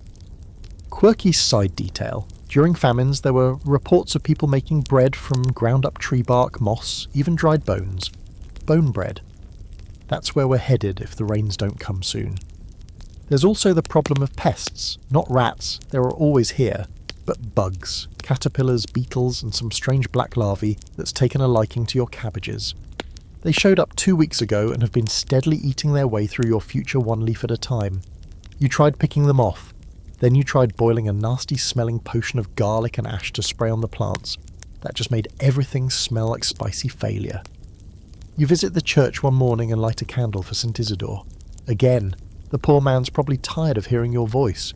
You kneel, whisper a few desperate lines, and glance up at the crucifix, hoping for a sign. Nothing happens, not even a breeze, just the heavy silence of a stone chapel and the faint smell of old wax. There's a scholarly argument about how much religion truly shaped agricultural life. Some say it was central, feasts and fasts timed with planting and harvest cycles, divine favour, prayed for at every turn. Others argue it was more practical than pious. People did what they had to, and religion just helped them stay sane. You think it's both. You believe in God. You also believe in frogs, rainfall, and not putting all your turnips in one basket. As the days go on, the desperation sharpens. You start trading more aggressively. An old wool cloak for a sack of beans, a bundle of firewood for dried apples, even a piece of smoked eel for a handful of barley seed. Everything's a bargain now. Everything has a weight. Your family cuts back, one meal a day mostly. A thin broth with a few vegetables, maybe a crust of bread if someone finds a forgotten loaf in the back of the larder. You pretend you're not hungry. Everyone does. But your cheeks are hollowing and your brother's been sleepier than usual. Your mother watches him closely, but she doesn't say anything. She just gives him extra soup and pretends it's not her share. Then one morning you wake to the sound of shouting. You run outside and find a crowd near the grain shed. The doors are open and someone spilled a sack. A small one. It was hidden, tucked behind the hay bales. Private stores, hidden food. It belongs to the Reeve. No one says it out loud, but everyone's thinking the same thing. You've been starving while he's been hoarding. Jeff clenches his fists. Old Marna's muttering curses under her breath that are definitely not in the Bible. The steward shows up 10 minutes later, hears the shouting and declares it was an emergency reserve for village use. No one believes him, but what can you do? You're a peasant. You don't revolt, you stew. Back at home, you pick the last of your peas. They're small, bitter, and barely peas at all. You add them to the pot, stretch them with more nettles and a few sad parsnips. It's enough for dinner. Barely. That night you lie in bed and think about the winter ahead. How much worse things might get. What will happen when the stores run out? Who will eat? Who won't? Outside, you hear thunder in the distance. Your first reaction isn't fear. It's hope. Maybe, just maybe, rain is coming. You don't sleep, you just listen. Waiting. You don't have much, but what you do have is gossip. Glorious, juicy, petty little pieces of news that swirl through the village like wildfire in a dry straw. And let's be honest, when your daily life is mostly digging, sweating, and boiling weeds into something vaguely edible, a bit of drama is a gift from the gods, maybe the only gift they're handing out lately. It starts in the morning, as most gossip does, with Marna the midwife. She hobbles past your cottage muttering to herself in a tone that's just loud enough for you to hear. Something about a baby born with 2 teeth and a patch of hair shaped like St. Peter's key. You raise an eyebrow. Your brother stops what he's doing mid-goat milking and whispers, "That's the blacksmith's wife, isn't it?" You don't know, but you will find out. By midday, the village buzzes like a kicked hornet's nest. Everyone's pretending to work while casually nudging each other for updates. You catch snippets in passing. Saw them by the well last week. He was definitely at the fair with her. Swore the baby had a full beard. Probably nonsense, probably not. But the beauty of village life is that truth doesn't matter nearly as much as volume. You get most of your intel from the well. The village's one and only water source is a hotbed of tactical chatter. People queue up with their buckets, but no one draws water in silence. The well is where secrets go to be shouted. You overhear the baker's wife complaining that her flour has been short lately, and she suspects someone's stealing from the communal store. You resist the urge to look guilty. You only took a handful, for research and survival, but mostly research. There's something oddly comforting about it all. These whispered scandals, exaggerated sighs, and over-the-fence side-eyes are the background noise of your life. It's not that you want people's marriages to fall apart or for someone to be caught sneaking extra eggs, but when it happens, at least it's interesting. Fun historical fact: medieval peasants had few formal entertainments. No books, no plays, no symphonies. So village gossip filled the cultural void. It was the Netflix of your time, episodic, ongoing, and wildly speculative. If someone got caught sneaking into the grain shed or started wearing a nicer tunic, the whole village had theories. There's a particularly delightful rumour going around now about the steward's nephew. He's been seen sneaking out after dark with a satchel and a shovel. The current leading theories are: 1. He's robbing graves. 2. He's planting illegal herbs. Or 3. He's dating a witch. You vote for number 3. It's the most romantic. Also, it might mean there's a witch nearby. You can ask for better cabbage next season. Gossip isn't just entertainment. It's also currency. You trade it, you hold on to it. You strategically forget to mention something until the right moment. You once saved yourself from 3 extra hours of work by distracting the Reeve with a story about Jeff's cousin's mysterious rash. That gave the Reeve just enough pause to go looking for a leper instead of assigning you to latrine duty. You regret nothing. Your sister, meanwhile, has weaponized gossip like an art form. She gets all the best intel from her spinning circle, 4 other women, 2 babies and a bottle of plum wine hidden under the table. Last week she came home and declared the miller was secretly a runaway monk. The week before that she said the fishmonger's wife had been cursing people under her breath in Latin. You asked how she knew it was Latin. She said, "It sounded smarter than usual." Quirky side note, some villagers would mark people as cursed simply because they were left-handed, born on a strange day, or just good at growing herbs. One woman in the next village over got accused of witchcraft for having eyebrows that were too pointy. Chameau, she now lives alone and sells excellent garlic. Even church doesn't slow the rumour mill. Father William tries his best to keep things solemn, but even he can't help peeking at the pews to see who's sitting next to whom. After Mass, it's like a press conference. People gather in tight circles whispering things like, "Did you see how red his face was?" Or, "She didn't kneel during the blessing, probably possessed." The children get in on it too. They make up their own tales, blending fact with imagination until you're not sure what's real. One claims the reeve turns into a badger at night. Another says the steward's boots are made of human skin. You smile at the absurdity, but you also keep an eye on the boots, just in case. There's a scholarly debate, believe it or not, about whether gossip in medieval villages was harmful or essential. Some historians say it bred mistrust, suspicion, and social tension. Others argue it was a form of communication, how communities policed behaviour, maintained moral codes, and even protected themselves. You think it's both. Yes, gossip can ruin someone, but it also gives you power, a voice. In a world where you have no money, no rights, and no say, you can still whisper, and sometimes that's enough. Of course, there's always the risk of going too far. Last month, a man was dragged into the square after someone said they saw him stealing from the chapel. No proof, just talk. He denied it, cried, swore on his mother's grave, but the steward needed a scapegoat and the village needed something to feel righteous about. They tied him to the post and left him there all day.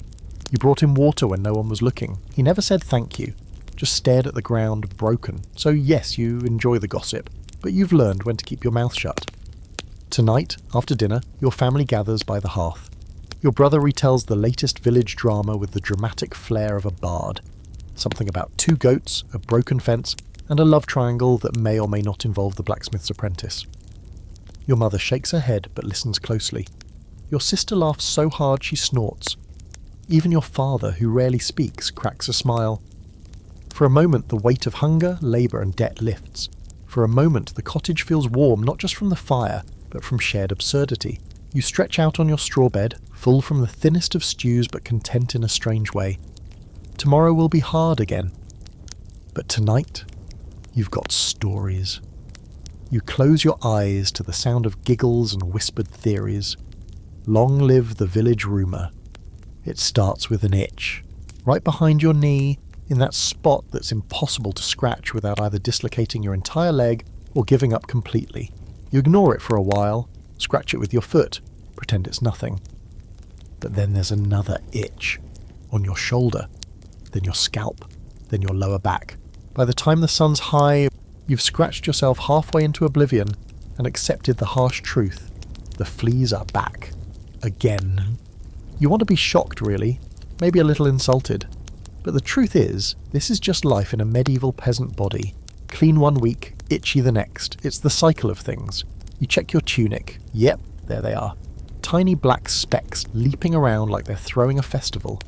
You shake it out furiously, and a whole swarm dives off like rats abandoning a mildly moist ship.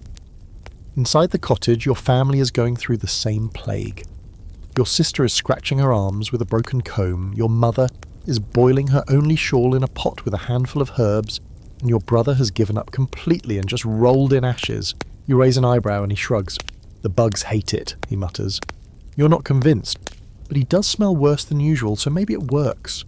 The fleas are just the beginning, because where there are fleas, there are lice, and where there are lice, there are rashes, and where there are rashes, there are priests showing up to sprinkle holy water on people's foreheads while whispering about pestilence and God's mysterious sense of humour. You've been through this before. You know the pattern. Fun historical fact. Lice were so common in medieval Europe that people named them "You've got old Pinch" and "Little Itchy" just to keep things friendly. Monks wrote about lice in their journals like they were roommates, and some people believed lice were sent by God to keep you humble. If that's true, you must be a saint by now. Your mother grabs a pot of rosemary and thyme water and pours it over your head. It's barely warm. You flinch and try not to scream as the liquid runs down your back. She starts combing your hair with a fine-toothed wooden comb that's seen better days, and probably has a few lice living in it too. You sit there, hunched over, trying not to think about it. It's fine. It's all fine. This is your spa day. You hear more coughing from the next cottage. Deep, rattling stuff that sounds like someone is trying to hack up their spine. That's not new either. A few villagers have caught the summer sickness, fever, sweating, chills, and then, if you're lucky, slow recovery. If you're not lucky, you're carted off in a sheet and quietly buried in the corner of the churchyard. No one talks about those ones. They just disappear like bad weather. You pass the chapel later that day and see Father William outside, tossing herbs into a fire and murmuring Latin like it's going to stop the spread of disease.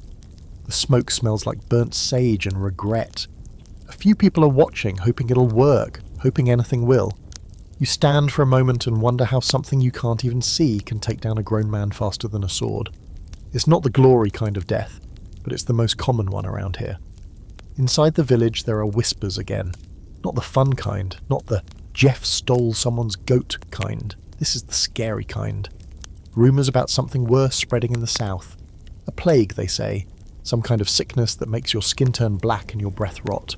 One man says it kills in days. Another says it's punishment for sin. A third claims it came on the back of rats. You think they're all right, honestly. A scholarly debate that still rattles around. Did medieval people understand how disease spread? Some say they had no clue, blaming foul air, bad luck, or divine wrath. Others argue they saw patterns, knew to burn bedding, isolate the sick, and use vinegar for washing.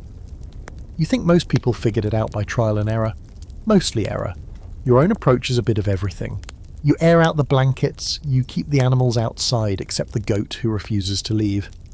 You sprinkle ash in the corners of the floor, hoping it'll discourage bugs, curses, or at least that weird smell coming from behind the firewood stack. You even hum a little chant your grandmother used to say when someone was feverish. You don't remember what it meant. She claimed it was in the old tongue. You suspect she made it up. Quirky note. Some people believed that disease could enter through your eyes. To prevent this, they wore charms shaped like hands or animals, or painted protective symbols on their doors. Your cousin has a crude drawing of a frog nailed above his threshold. You told him it looks like a blob with legs. He told you to mind your own cursed cottage. The worst part isn't even the itching or the coughing, or the not-so-subtle hint that death might be nearby. It's the waiting. Waiting to see who gets sick next. Waiting to see who recovers. Waiting to see if you'll get that tickle in your throat, that ache in your joints, that sense of heat blooming behind your eyes. You sit outside your home as the sun starts to fall, watching the villagers slowly return from the fields. Everyone looks more tired than usual. The harvest is half dead. The insects are biting and the healer has run out of dried mint. Someone walks by with bandages wrapped around their foot, muttering that their cousin caught something foul from bathing in the river. Another says the dog won't stop howling at the door. That usually means someone's about to die. You hope it's superstition. You also make a point not to pass the dog on your way back in. Inside, your mother's boiling nettles and wood sorrel into something you're not sure qualifies as food. She calls it strength soup. You eat it without complaint, because complaining takes energy and you're all out. Your brother scratches behind his ear and glares at the goat like this is somehow her fault. You go to bed that night wrapped in a slightly cleaner blanket than usual. The air smells like rosemary and stale pottage. You scratch at a new bite on your ankle and try not to think about it. You close your eyes and pray, not to avoid illness, necessarily. You gave up on that long ago. You just pray it passes over quickly. You can live with the fleas, the rashes, even the occasional hallucination from bad bread. But what scares you, what truly haunts the corners of your sleep, is the sickness that arrives without warning, takes without mercy, and leaves silence in its place. Outside, a single cough echoes down the path. You pull the blanket tighter. You're not in love. You're not even entirely sure what love is. You've heard the word sure, usually in the context of saints and their devotion to God. Or that one travelling bard who sang about some tragic couple who drank at a magic potion and couldn't stop kissing each other until they died. Romantic, maybe, but wildly impractical. You've got too many chores for that kind of nonsense. No, this isn't about love. This is about marriage. or rather the sudden and suspicious interest everyone now has in your marriage status. It begins at breakfast. Your mother makes a passing comment about how you're getting old, which is rich coming from someone who looks 20 years older than she is, thanks to childbirth and barley shortages. Then she asks casually if you've thought about talking to Beatrix's family. You choke on your pottage. Beatrix, she's fine, polite, solid teeth. She once threw a rock at a goose that was attacking a child, so that's something. But the idea of marrying her, or marrying anyone, hadn't quite crossed your mind yet. You're still trying to keep the roof from falling in and your grain from hallucinating. Romance isn't exactly penciled into the week's schedule, but your mother's not joking. She's got that look in her eye, the one she had when she decided the goat was sleeping inside now for warmth. You know that look. It means your fate's already been discussed over spinning wheels and stew pots, and now the matchmaking machine is rolling whether you like it or not. Here's the thing, marriage in a medieval village is not about feelings. It's about survival, property, and whose daughter comes with a good cow. If you're lucky, you end up with someone who doesn't snore too loudly and doesn't steal your turnips. If you're really lucky, you end up with someone you can laugh with occasionally. But nobody's writing love poems in the cabbage field. You're about 14 or 15 now, again, no one's quite sure because birth records are more of a suggestion than a science, and that means you're ripe for the plucking, as the elders like to say. You'd rather not think of yourself as a vegetable, but the point stands. Most villagers marry young, girls often around 13, boys a little older, depending on when they can hold down enough of a workload to support another mouth. Fun historical fact, while church law said girls shouldn't marry before 12 and boys before 14, local custom often nudged those numbers a bit lower, especially when a dowry or inheritance was involved. It wasn't uncommon for marriages to be arranged in childhood and completed before the couple even grew their full set of teeth.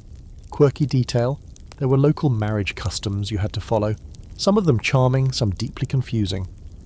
In one nearby village, you'd have to jump over a broom together. In another, the couple had to sit on a bed while the entire community threw oats at them. No one knows why. Tradition is just peer pressure from dead people. You spend most of the morning dodging glances from Beatrix and her siblings. Her father nods at you a little too long when you pass. Even the chickens seem to be watching with judgmental clucks. You pretend not to notice and double your effort in the fields, hoping that productivity will somehow cancel out responsibility. By midday, your friend Thomas corners you by the well. He's smug. You already hate it. Beatrix, huh? He says, nudging you in the ribs. You grunt something non-committal. She's not bad, he adds. My cousin married her sister, says they're good at bread. You resist the urge to scream, why is everyone so invested in your theoretical bread-based relationship? That evening, your parents sit you down for what might be the most awkward conversation of your life. Your mother gently brings up Beatrix again. Your father mentions that her family has 3 goats and an actual butter churn. A butter churn. Your family hasn't had real butter in months. It's almost seductive. They make the case as best they can. You're of age, you're strong, you've got your own field, sort of, and they're tired of watching you talk to cabbages like they're friends. You try to argue that you're not ready, that you have things to do, that maybe you want to, choose your spouse? They blink at you like you've just suggested flying to the moon on a chicken. Choice isn't really part of the equation. Not here. Not when you're poor. Not when a marriage means extra hands in the field, a new network of family connections, and possibly a better blanket to share in winter. You want idealism? Go find a bard. There's a scholarly debate about how much, say, peasants had in their marriages. Some argue that parents made the deals, full stop. Others claim young people had more influence than we assume, veto power, or the ability to delay. You suspect it depends on the family, and maybe the goat situation. The next day, Beatrix walks past you while you're fixing the fence, and you both pretend not to notice each other. It's awkward, and neither of you's good at hiding it. She's probably heard the rumours too. Maybe her parents have already started spinning her wedding shift. Maybe she's just as overwhelmed as you are. Or maybe she's fine with it. Maybe she likes you. Or maybe she just wants someone with strong arms and most of their teeth. The wedding, if it happens, will be small. A few prayers, some bread, a dance if someone has energy and an instrument. You'll wear your best tunic, which means your best one because your best one has lice. She'll wear a garland in her hair and people will clap politely and eat stew. You'll move into your family's cottage because there's nowhere else to go, and that'll be it. You fall asleep that night staring at the ceiling, wondering what it would be like to wake up next to someone forever. To share everything. To argue over which pig is cleanest, to raise children who will grow up too fast and start working in the fields before they know their own birthdays. You're not sure if you're ready, but the churn is tempting. You've never officially declared anyone your enemy. There's no paperwork for that or that in the village. But if there were, Jeff would be at the top of your list. Dandum, written in large muddy letters, underlined 3 times, with a small sketch of him falling in a puddle. Because Jeff is exactly the kind of person who takes more than his fair share of everything, insists it was his right, and then smiles like he's doing you a favour. He's the reason half the village knows you once fell asleep in the dung cart after a long harvest day. He told everyone it was for warmth. You still hear about it. Today your feud with Jeff reaches a new and glorious low. It starts, as most things do, with a fence that divides your tiny stretch of land from his equally pitiful one. Though you'd argue yours has better soil and slightly fewer rocks pretending to be vegetables, the fence is old, sagging, and built from whatever the village carpenter had lying around 3 summers ago. Mostly bent sticks and leftover prayers. This morning you notice it's been moved, not a lot. Just a few inches. But those few inches mean his pig is now grazing on your side. You stare at it. The pig stares back, chewing your barley shoots like it's some noble feast. You count to 3, then 10, then you throw a clod of dirt at the pig. It doesn't flinch. You march straight to Jeff's cottage, fists clenched, jaw tight, rehearsing your speech. Something about boundaries, something about fairness, something that sounds impressive but won't get you smacked in the face. Jeff opens the door with that smug, lopsided grin of his. The one that says, "What did I do?" said even before you say a word. "My pig's hungry," he shrugs, as if that explains everything. "Then feed it with your own crops," you snap. He gestures at his pitiful field, mostly rocks and something that might have been onions once. "What crops?" You stare at each other for a moment, both knowing exactly how this ends, with more passive aggression, because outright confrontation is dangerous in a place where everyone depends on each other to survive. Fights turn into feuds. Feuds turn into exiled families. Or worse, forced cooperation. You leave without another word, but not before stepping just hard enough on the corner of his thatch roof that a bundle comes loose. It's petty, it's satisfying. Fun historical fact. Petty disputes like this were the lifeblood of medieval villages. With no formal law enforcement, people kept each other in line with gossip, sabotage, and the ever-powerful stare. You don't need a sheriff when everyone knows your business and no one forgets anything. Later that day, Jeff returns the favour by accidentally leaving his gate open. His pig again finds your field. This time it brings a friend. You chase them off with a broom and declare to absolutely no one that this is now war. A very quiet, very polite war, full of fake smiles and misplaced tools. You try to bring it up at the next village gathering. A loose sort of meeting near the church where people complain about things and pretend it's progress. You mention the pig. Jeff mentions your excessive use of water at the well. You both glare at each other, while Father William tries to keep the peace by reminding everyone that we're all brothers and sisters under God, which is rich, because if Jeff's your brother, you're going full Cain and Abel. After the meeting, your sister leans over and whispers, "You know he's just jealous." "Of what?" you ask. She smirks. "Your barley's taller."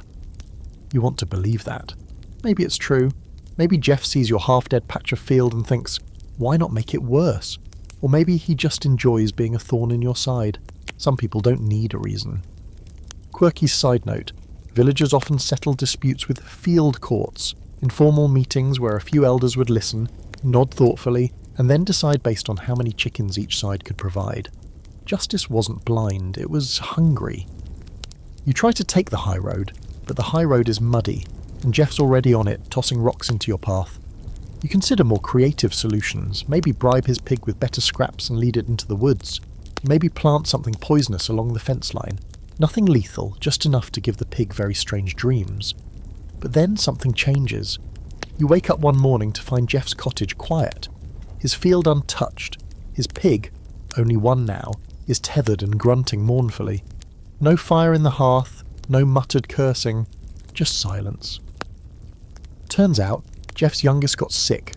Real sick. Fever, vomiting, that strange grey look that people get when they're on the edge of something final. You hear it from Marna, who's never wrong about these things, and suddenly, all your anger feels petty, like squabbling with the wind.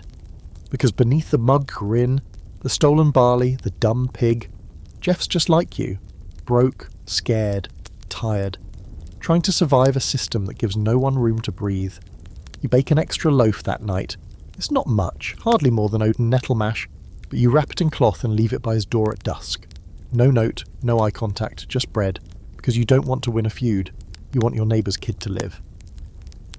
The next morning, the bread's gone, nothing is said. But later that week, you notice the fence has shifted back. Just a little. There's a scholarly debate about how cohesive peasant communities really were.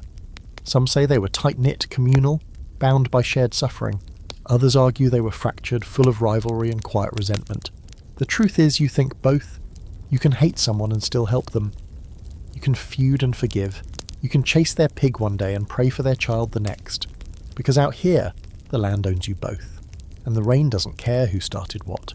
That night, as you sit by the hearth watching embers drift upward into the smoky rafters, your mother asks if things are settled now. You shrug, maybe.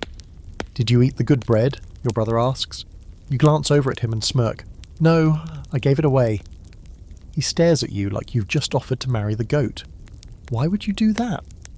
Because sometimes, you say, even Jeff needs a good loaf. You sleep well that night. Even the pig seems to grunt a little softer. You're in the middle of weeding the garden when he appears. Dusty robes, crooked smile, eyes like someone who's seen too much and still finds it amusing. A wandering monk. Just what the village needed. Another man with a holy stick, a strange accent, and a bag full of dubious relics. He strolls in like the dirt path is a red carpet, and he's the Pope's cousin. The children spot him first, which is always a bad sign.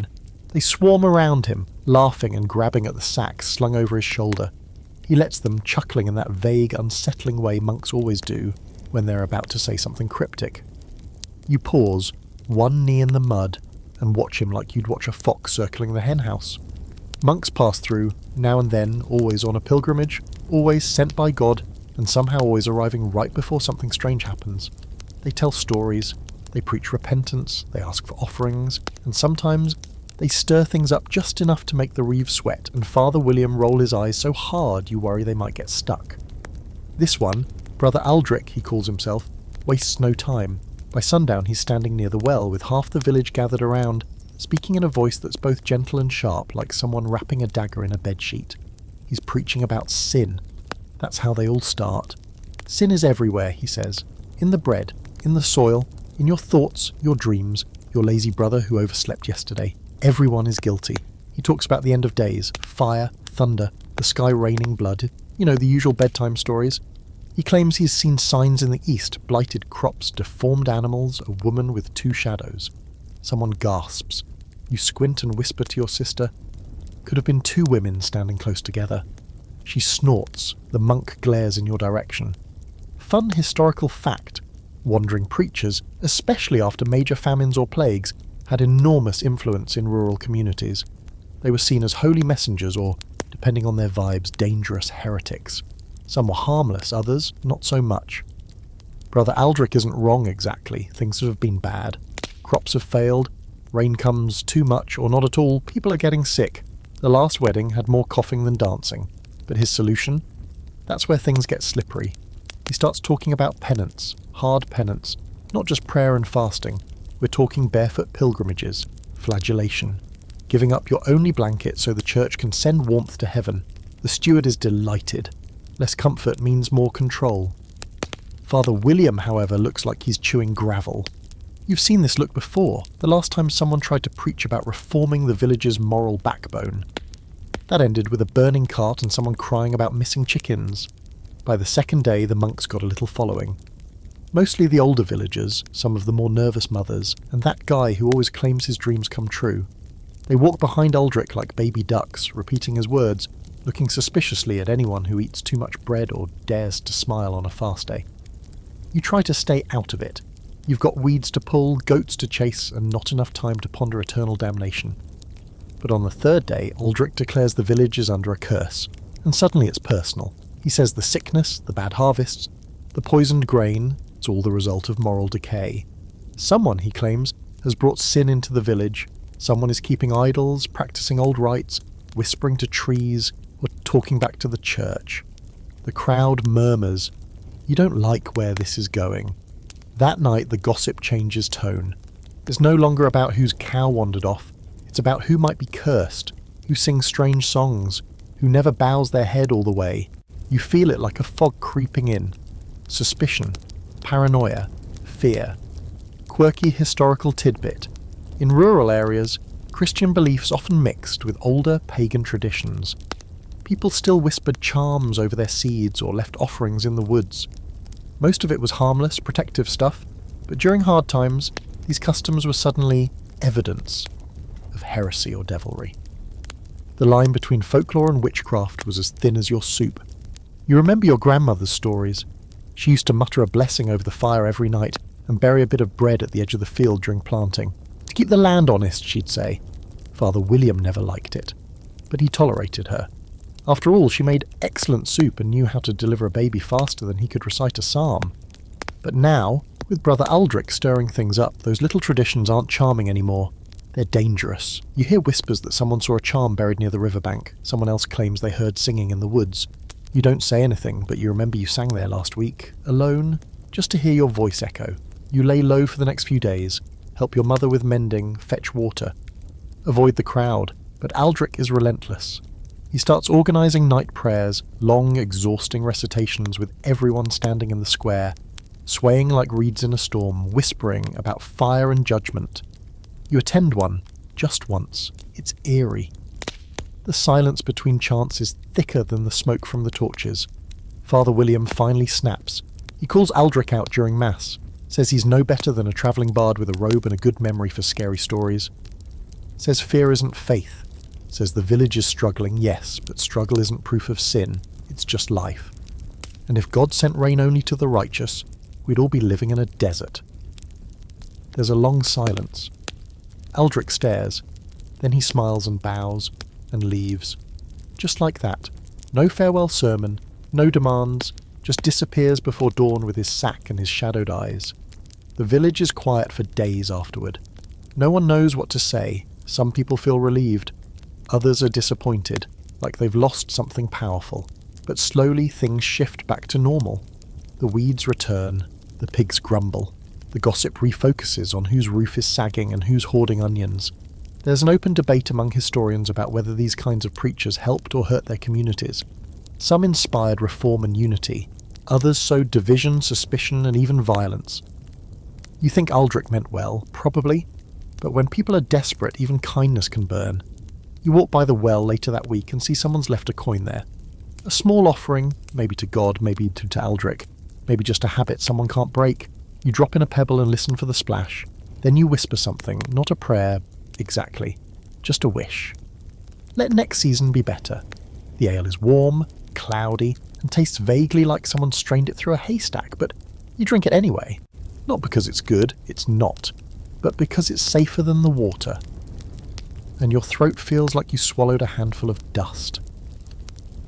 You take another gulp and try not to make a face as it goes down, thick and yeasty, leaving behind a faint bitterness that clings to your tongue like an unwanted memory. You've been drinking ale your entire life. Everyone has. Children, elders, the sick, the pregnant, doesn't matter. If you've got a mouth and it works, you drink ale. It's not the strong stuff the Lord's men get, not the kind that makes you sing in Latin and fall into the pig trough. It's small ale, the daily kind, brewed to be just strong enough to kill off whatever horrors are lurking in the water, but weak enough that you can still swing a hoe afterward. This morning your sister handed you your mug like she was passing along medicine. "Drink," she said. "You're looking pale." You were pretty sure that was just dirt. Still you drank it. Now you're on your second cup, and honestly, it's helping. Your family brews it themselves in the back corner of the cottage. One of those, we're not great at it, but we're still alive, aren't we, situations. The brewing pot is old, slightly cracked, and probably haunted by the ghost of a better beverage. Barley goes in, sometimes oats, occasionally herbs if someone's trying to be fancy. It bubbles, steams, and smells like soggy biscuits for a day or two before getting stored in a barrel that leaks only slightly. You've tried water. Of course you have. But the river isn't clean. Never was, really. You once saw a dead sheep float by. A real bloated, tragic thing, drifting like it was trying to forget its own death. The well is better, but still questionable. Some days it tastes fine, other days it tastes like copper and old secrets. So you stick with ale. It might be lukewarm and slightly fizzy, but it doesn't make your insides turn traitor. Fun historical fact. Even monks drank ale during fast because it didn't count as eating. There's a phrase, liquid bread, and it's not just a joke. Small ale was a crucial calorie source packed with enough carbs to keep you upright when the bread ran out, or your stew was 70% sadness. You pass the barrel around after dinner, each person taking it a turn. Your brother drinks it like it's honeyed wine, wiping his mouth with the back of his hand and sighing like a lord. Your mother doesn't even react anymore. She just sips it like she's checking to see if it'll kill her this time. Your sister adds a sprig of mint to hers and claims it's a cure for stomach cramps. It's not. But it is minty. The ale keeps people going, keeps conversations flowing. It's the unofficial sponsor of your entire way of life. No feast, funeral or fence mending is complete without it. You've even seen fights broken up with a shared mug. Two furious men suddenly mellowed by a drink and a shared shrug. You remember the last harvest festival, how the village brewed a stronger batch. Real ale, thick and dark with a kick like a mule. That night someone played a lute until the string snapped. Two people tried to ride the same pig. Someone else swore they saw a ghost in the woods. You don't remember most of it, just that your head hurt for 2 days and someone drew a rude picture of the steward in the dirt behind the chapel. Quirky side note. Hops, the plant that gives modern beer its bite, weren't common in your village yet. Your ale is hop-free, flavoured instead with herbs like mugwort or yarrow, which sound like wizard ingredients and taste about the same. Hops are fancy, you are not. There's a moment after your second cup when the ache in your shoulders dulls, your legs stop screaming and the world feels a little less grimy. The fire flickers more kindly. The rain on the roof seems almost musical. You stretch out your legs and think just for a moment things might be okay. That's the ale talking, and that's fine.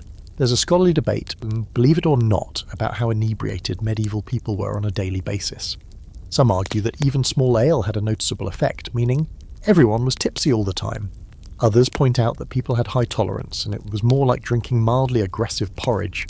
Based on your own experience, it mostly just makes you burp and complain with a bit more flair. Tonight, the ale helps wash down a dinner that barely qualifies as food. A turnip stew so watery it sloshed out of the bowl when your brother sneezed. There's no bread left, so you dip dried beans in it and pretend it's crunchy soup. But the ale fills the cracks. It gives weight to an empty meal. It's not satisfying exactly, but it's comforting. And in a world where comfort is rare, that's enough. You talk more after drinking. Everyone does. Stories come easier. Jokes get louder. And your father, usually silent as a stone, tells a tale about the time he outran a sheepdog while stealing firewood. It's clearly exaggerated. No one cares. After the fire burns low, you refill your mug one last time and step outside. The night is damp, the stars fuzzy, and your feet a little less steady than usual. The world wobbles gently, not in a dangerous way, just enough to make the trees look like they're swaying along to some invisible tune. You smile, you almost sing, but then a bat flaps past your head, and you remember your dignity. You drain the last sip, savouring the warmth it leaves in your belly. Then you burp, loudly, a nightcap peasant style. You sleep well that night, your dreams tinged with barley fields and mugs that never empty. You know tomorrow will bring more toil, more dirt, more ache. But tonight, the ale softened the edges, and that's more mercy than you usually get. The axe is dull again, and your hands already ache just from gripping the handle. You sigh, tilt your head toward the morning sun, and stare at the small mountain of firewood that won't chop itself, no matter how long you pretend otherwise. Another day, another stack of things that need doing, and no one to do them but you and your splinter-riddled fingers. If you want something in this life, you have to make it. No shops, no, I'll just pop into the market. If you want a tool, you build it. If you want soap, you boil fat and ash until it doesn't smell like despair anymore. If you want a decent tunic, you shear the sheep, spin the wool, weave the fabric, sew the thing, and then try not to spill soup on it the first day. Everything is homemade. Handmade, and occasionally held together with hope and goat spit. Today's project, besides the endless chopping, is fixing your shoes. Or more accurately, your shoe, singular. The other one gave up 2 weeks ago, and is now being used to plug a hole in the shed wall. You sit near the fire pit with a hunk of boiled leather, a thick needle, and a spool of flax thread that smells faintly like mildew. Your fingers cramp after 2 stitches. You keep going. You always keep going. Fun historical fact. Peasants were impressively self-sufficient. They had to be. Most villages didn't have full-time cobblers or blacksmiths. You learned enough to patch things yourself. Shoes were rarely replaced, they were fixed, restitched, or handed down until they practically walked away on their own. You look over at your sister, who's carding wool with a small wooden comb that keeps losing teeth. Her hands move rhythmically, methodically, like they've done it 1,000 times. They have. She's been spinning since she could stand, and now she spins even when she's tired, even when the wool's coarse and full of burrs. The drop spindle whirs beside her knee, keeping a steady beat like a lullaby sung to the cloth gods. There's something peaceful about it, sure, but mostly it's just exhausting. You can't afford stillness. Stillness means hunger, and winter laughs at people who decide they're too tired to make things. You head to the tool shed next, which is a generous term for the pile of boards held together by vines and sheer willpower. Inside, your rake is missing a tooth, your spade's handle is cracked, and the sickle, you swear it was fine last week, is now bent like it tried to learn dance moves. You groan and get to work. You find a decent stick to replace the spade's handle and begin shaping it with your knife, which is also blunt. Because of course it is. Everything you own is on the verge of collapse. You're not even sure your own skeleton isn't squeaking at the joints these days. Quirky detail. People often name their tools. They were your lifeline. You spent more time with your hoe than your family some weeks. Your father once had a hammer called Judith. You never asked why. The hammer was terrifying though. There's a rhythm to repair work.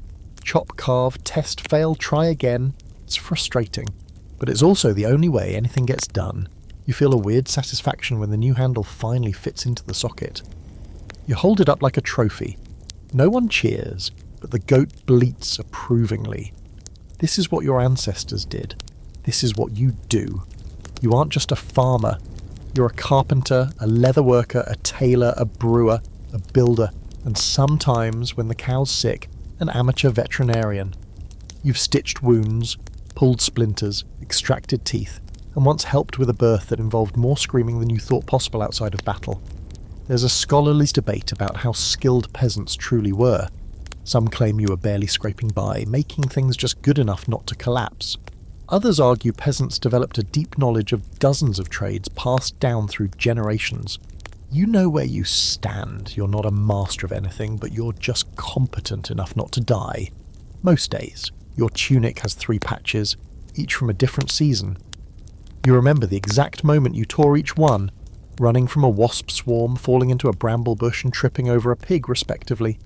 You patch it again now, using a scrap of cloth your sister dyed with onion skins. It's a weird colour, kind of yellow, kind of sad, but it holds. You remember when your cousin came back from a nearby town once, bragging about a market stall that sold actual candles? Beeswax ones, not the lumpy tallow monsters you make that smoke like a dying fire and smell like roasted regret. You can't imagine just buying one. You'd sooner spend that money on salt. Or not spend it at all. You haven't touched a coin in 2 months. Your candle, by the way, is melting unevenly and dripping onto the table. You scoop up the wax with your finger, roll it back into a lump and shove it back on the wick. There. Fixed. Sort of. You eat lunch while sharpening your knife. Just some dried peas and hard bread that could take out a tooth if you're not so careful. You chew slowly, methodically, like you're afraid it'll fight back. That afternoon you help your neighbour replace a broken yoke. It's the 4th one this season. He pays you in eggs, which feels fair. His daughter brings out ale, and for a moment everything feels like a real workshop. Jokes, splinters, sweat, and the soft sound of tools finding the third place in the world. You head home at dusk with a small bundle of firewood, 3 eggs, a blister on your thumb, and the quiet satisfaction of knowing you built and fixed and made things today that might actually last through next week. Inside the cottage, your mother's sewing a new hood. Your sister's still spinning. Your brother's carving a spoon that looks nothing like a spoon, but everything like effort. The room smells like wool and ash and a faint whiff of onions from your latest patch. You sit by the fire and inspect your hands, blistered, stained, calloused. But useful, that's the word for them. Useful, you made things today, things no one will ever write about. No song will be sung about your repaired rake or your lumpy candle.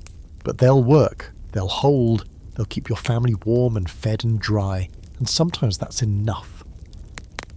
It's a clear, quiet evening.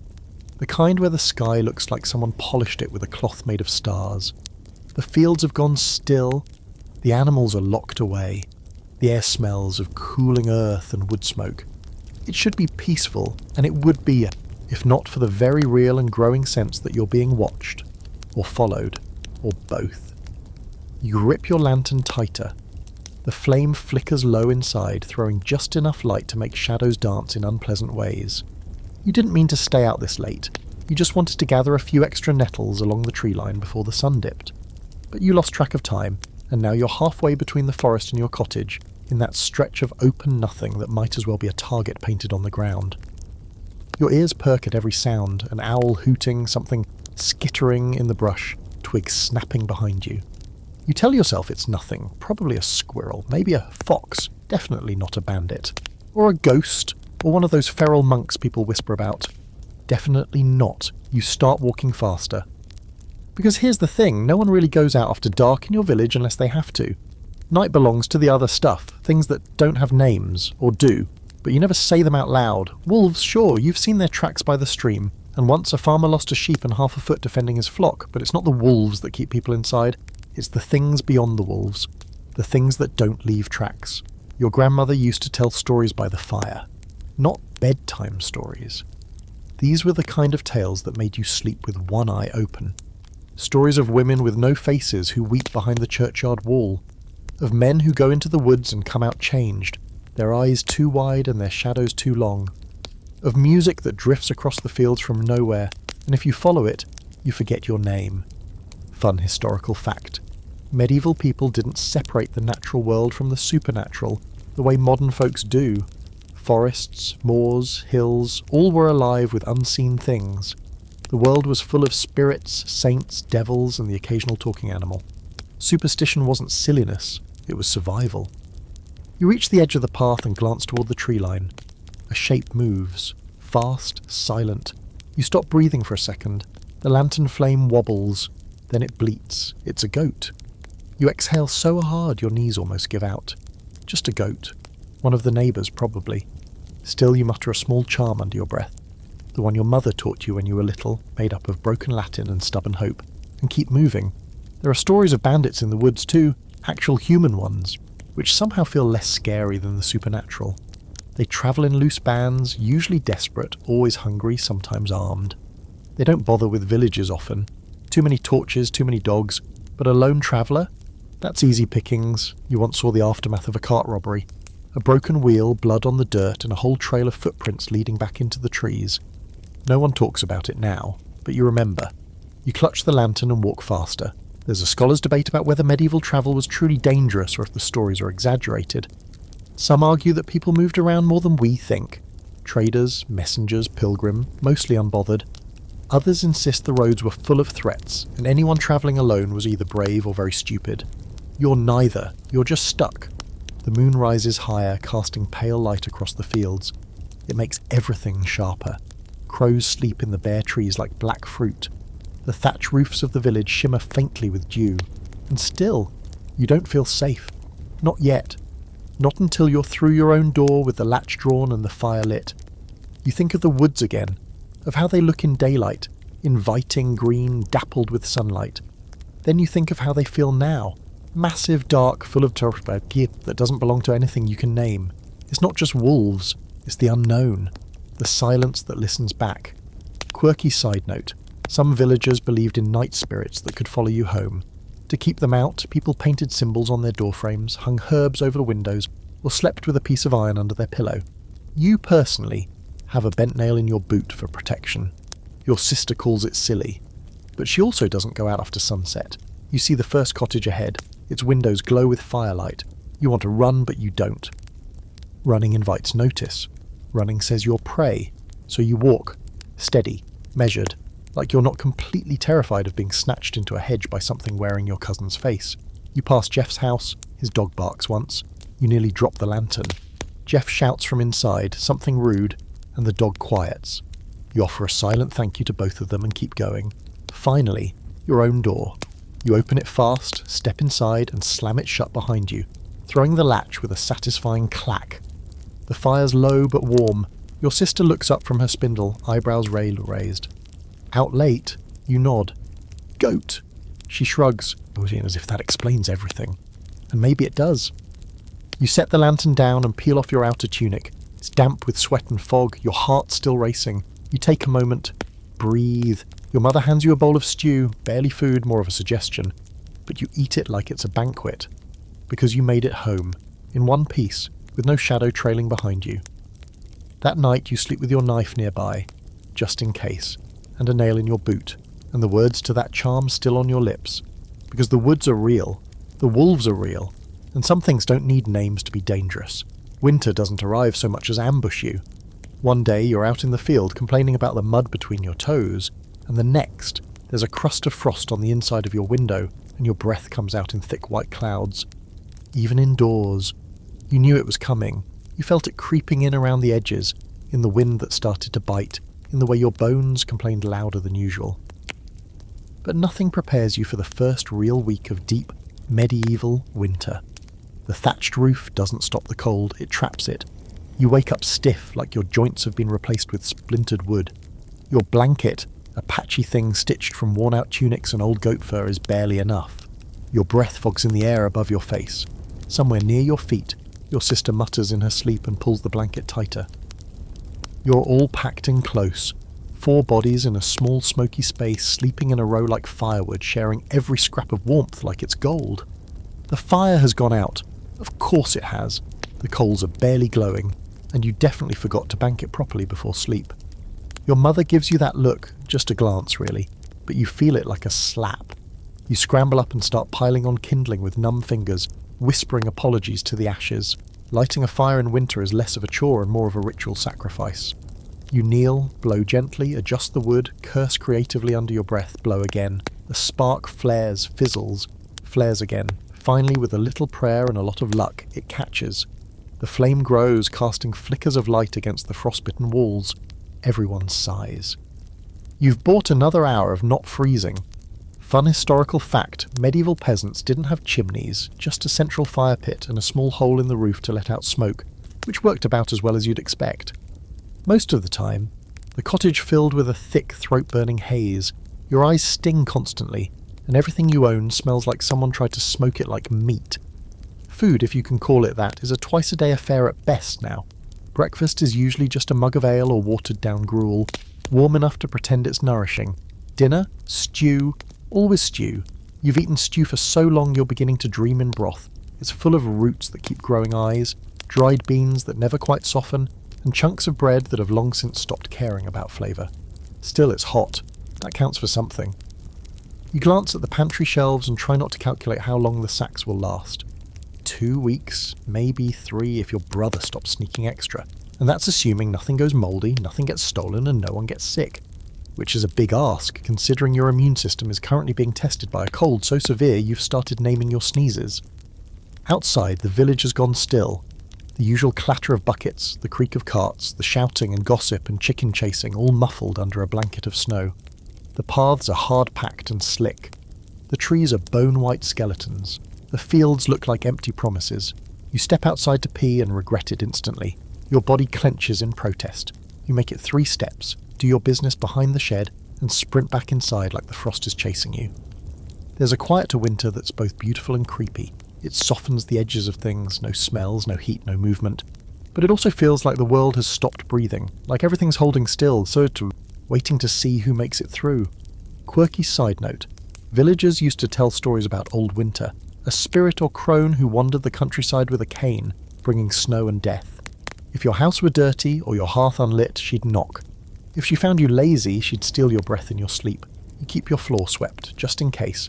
You're expected to work, of course. Just because your nose is freezing off doesn't mean your duties take a holiday. You fetch water from the well, carefully chipping away at the ice. You haul firewood from the pile and try not to cry when it's just twigs and half-frozen kindling. You help patch holes in the roof with whatever's dry enough to stick. You feed the animals, well, the ones that are still alive. The cow is holding on, barely, her ribs show through her winter coat, and her milk is down to a sad trickle. The chickens are more feathers than function these days, huddled in a corner of the coop like they're plotting an escape to a warmer climate. You'd go with them if you could. There's a scholar's argument over how much medieval peasants really suffered in winter. Some records suggest they were surprisingly resilient, with strong traditions and community support. Others point to death rates, starvation, and the increase in church burials as evidence that winter was, well, absolutely brutal. You lean toward the second camp personally. There's nothing cosy about a frozen pottage made from turnip rinds and snowmelt. You take stock of your clothes. 2 tunics, one still damp from washing, the other more whole than fabric. A wool cloak that smells like goat and holds heat about as well as a basket. You wrap yourself in everything at once and still shiver. Your mother starts wrapping rags around your feet to serve as shoes. You laugh at first, then you thank her. Then you cry a little. At night, you huddle by the fire, everyone packed so tightly together that your breath forms a shared fog. Someone tells a story, nothing scary, just something to distract from the cold. Maybe about the time your uncle got stuck in the well, or that chicken that pecked the reeve so hard he limped for a week. You laugh because laughter is warm. You sleep curled up like a comma, your body bent inward to protect your core. Your dreams are full of heat, baths, fire, the sun blazing overhead. You wake up to frost on your eyelashes, but here's the thing, you're still here, still breathing, still moving, still making bad stew and worse jokes. And when the morning sun shines through the cracks in the wall and turns the frost to glitter, for just a second winter feels less like an enemy and more like an old bitter neighbour, grumpy, cold but survivable. You throw another log on the fire and press your hands to the heat. One day closer to spring. It always starts the same way, quietly when the fire is low and everyone's asleep except you. You lie there under your rag-stuffed blanket staring at the ceiling, listening to the soft breath of your family and the distant groan of the wind through the thatch. Your body is still, but your mind is doing cartwheels. Because all you can think about, again, is leaving. Not just walking to the next village, not the weekly trip to the mill. You're talking about really leaving, packing up, saying goodbye, and heading off toward the distant shimmer of town life, where people don't sleep next to goats and maybe don't have more than 2 tunics to their name, where you can breathe air that doesn't smell like smoke, dung, or regret. You want to see what's beyond the fields and the mud and the aching sameness of every single day. You know it's ridiculous. You do. You've been raised to believe that the land owns you, that you're part of it like the barley and the trees. You're a fixture, a function, a cog in the big muddy wheel. But sometimes you dream of more, and it hits you hardest in winter, when everything is bleak and frozen and quiet. When the idea of a city with stone walls and lit streets and loud voices feels like salvation. In the faint glow of the hearth, you imagine what it would be like to wake up in a place with real beds, with food you didn't grow yourself, with other people your age who don't smell like manure. You picture markets with roasted meats and spices, music that doesn't come from someone whistling while chopping wood, and inns where you can sit beside strangers and not know every single thing about their pig-related tragedies. You wonder if it's selfish to want more. There's a small but persistent scholarly debate about peasant mobility in the Middle Ages. Some historians argue most peasants were tied to the land, legally, socially, spiritually, trapped in a cycle that didn't allow much movement. Others suggest that many found ways to leave, through marriage, craft guilds, church service, or just by walking away one night and hoping no one noticed. You're not sure which is more true, but you know one thing, no one really talks about leaving. Not seriously. People joke about it, especially when the reeve demands double tithes, or when the cow kicks over the milk bucket for the 5th time in a week. That's it, someone will mutter. I'm off to the city. Everyone laughs, no one packs. The unspoken rule is, you stay, because your family needs you, because the land needs you, because the world outside doesn't care if you starve. But still, the thought lingers, stays tucked in the corner of your mind like a spare coin you're afraid to spend. You remember once, maybe 2 summers ago, a stranger came through the village. A travelling weaver with a crooked smile and a pack full of fabrics so fine they made your hands itch just looking at them. He'd been to York, even to London. He talked about towns with cathedrals tall enough to scrape the sky, bridges that didn't collapse under cows, and street performers who swallowed fire for coins. You followed him around like a moth, asking question after question. He left the next morning. You didn't. That was the first time you seriously thought, I could go. But how? With what? You have no money, no connections, no skills besides farming, fixing and surviving. Towns don't need another dirt-covered dreamer with blisters for the brains. They need blacksmiths, scribes, weavers, clerks, people with trades. You can dig a decent ditch and chase chickens. That's about it. Still, some test evenings, when your sister is singing softly while spinning wool, when the stew pot simmers just right, when your mother is humming and your father is sharpening the knife he's had since forever, you feel something strange. A tug, a pull, not away from them, but towards something else.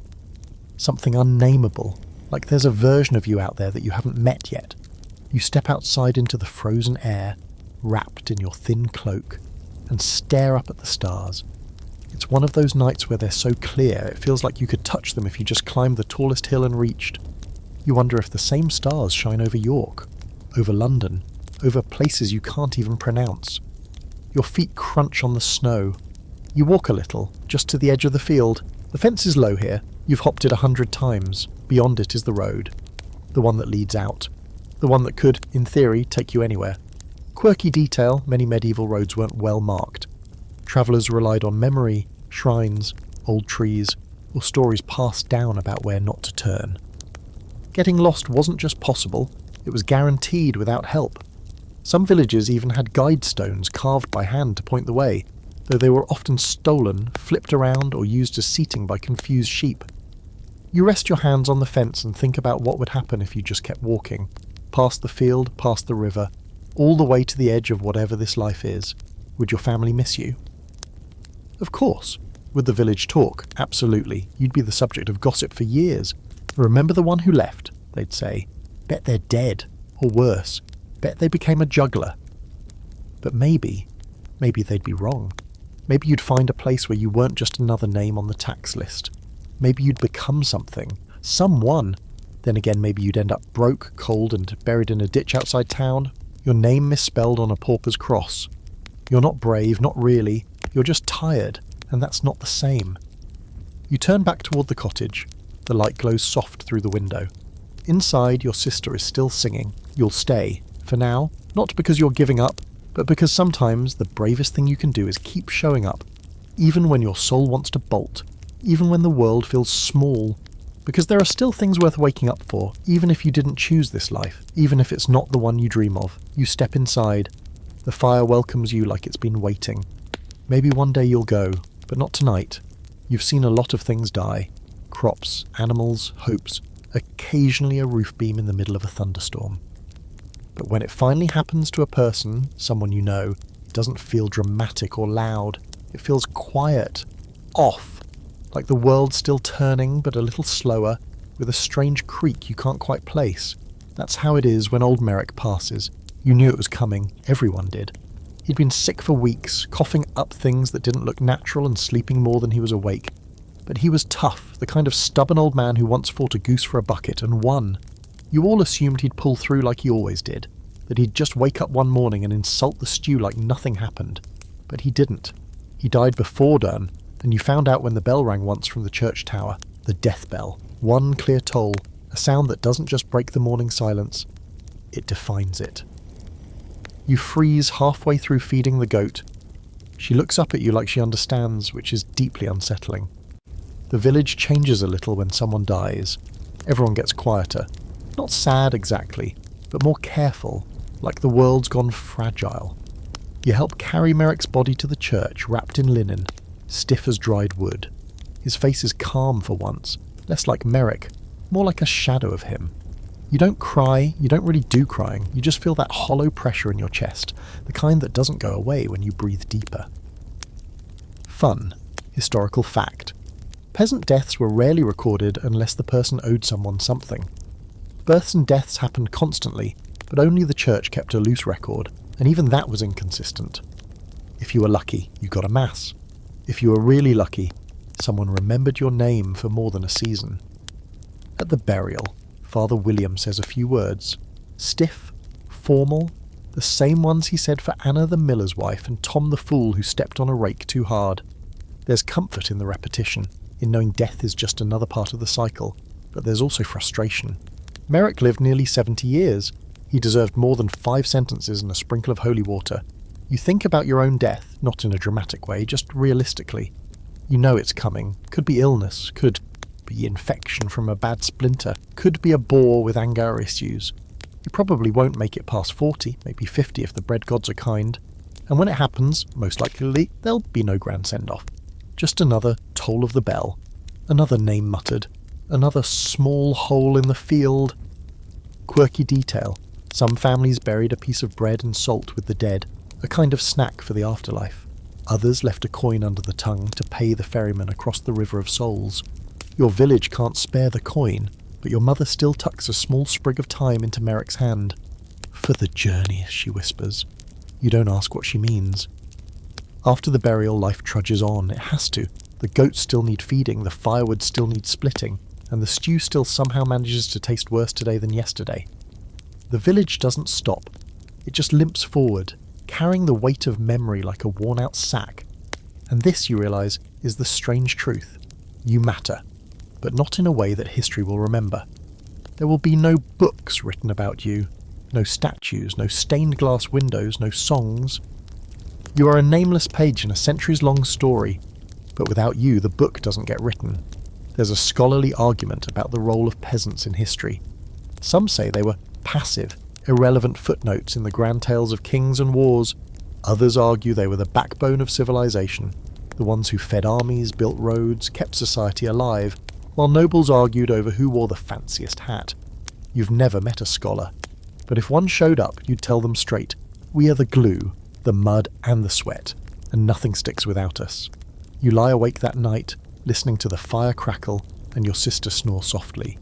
The stars blink through the thatch above like indifferent gods. You think of Merrick again, of how he used to tell stories that made no sense and always ended with someone getting hit with a stick. You smile. Death isn't new. It's not even frightening, not really. What frightens you more is being forgotten. A fading from the world like smoke with no one to remember that you once laughed so hard stew came out your nose, that you hated milking cows, that you secretly liked spinning wool but only when no one was watching.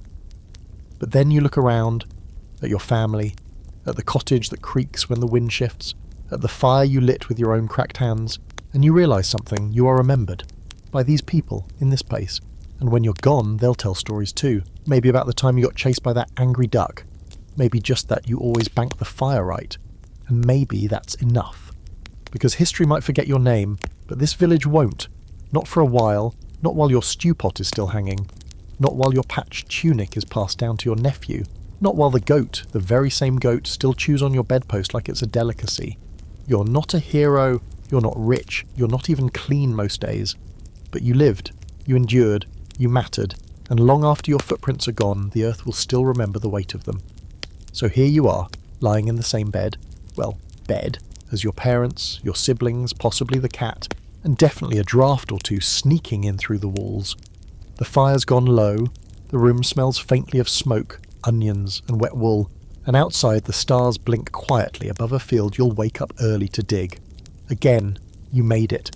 Through seasons of hunger and rain, through chores and coughs and surprise tax visits, you survived mouldy bread, church lectures, and Jeff's smug face. You've lost people, you've patched your shoes, you've dreamed about other lives while tending to this one. And maybe, just maybe, you've come to understand that being a peasant on a medieval farm wasn't just about toil and tedium. It was about rhythm, routine, resilience. It was about finding moments of softness in a hard world. The joke shared over a fire, the warmth of ale, the sound of your sister humming as she spins thread in a cottage lit by a crooked candle. They won't write your name in the books, you won't get a crest or a statue or even a gravestone. But the world ran because of you, because of all the unnamed hands that planted and harvested, built and carried, mended and mourned.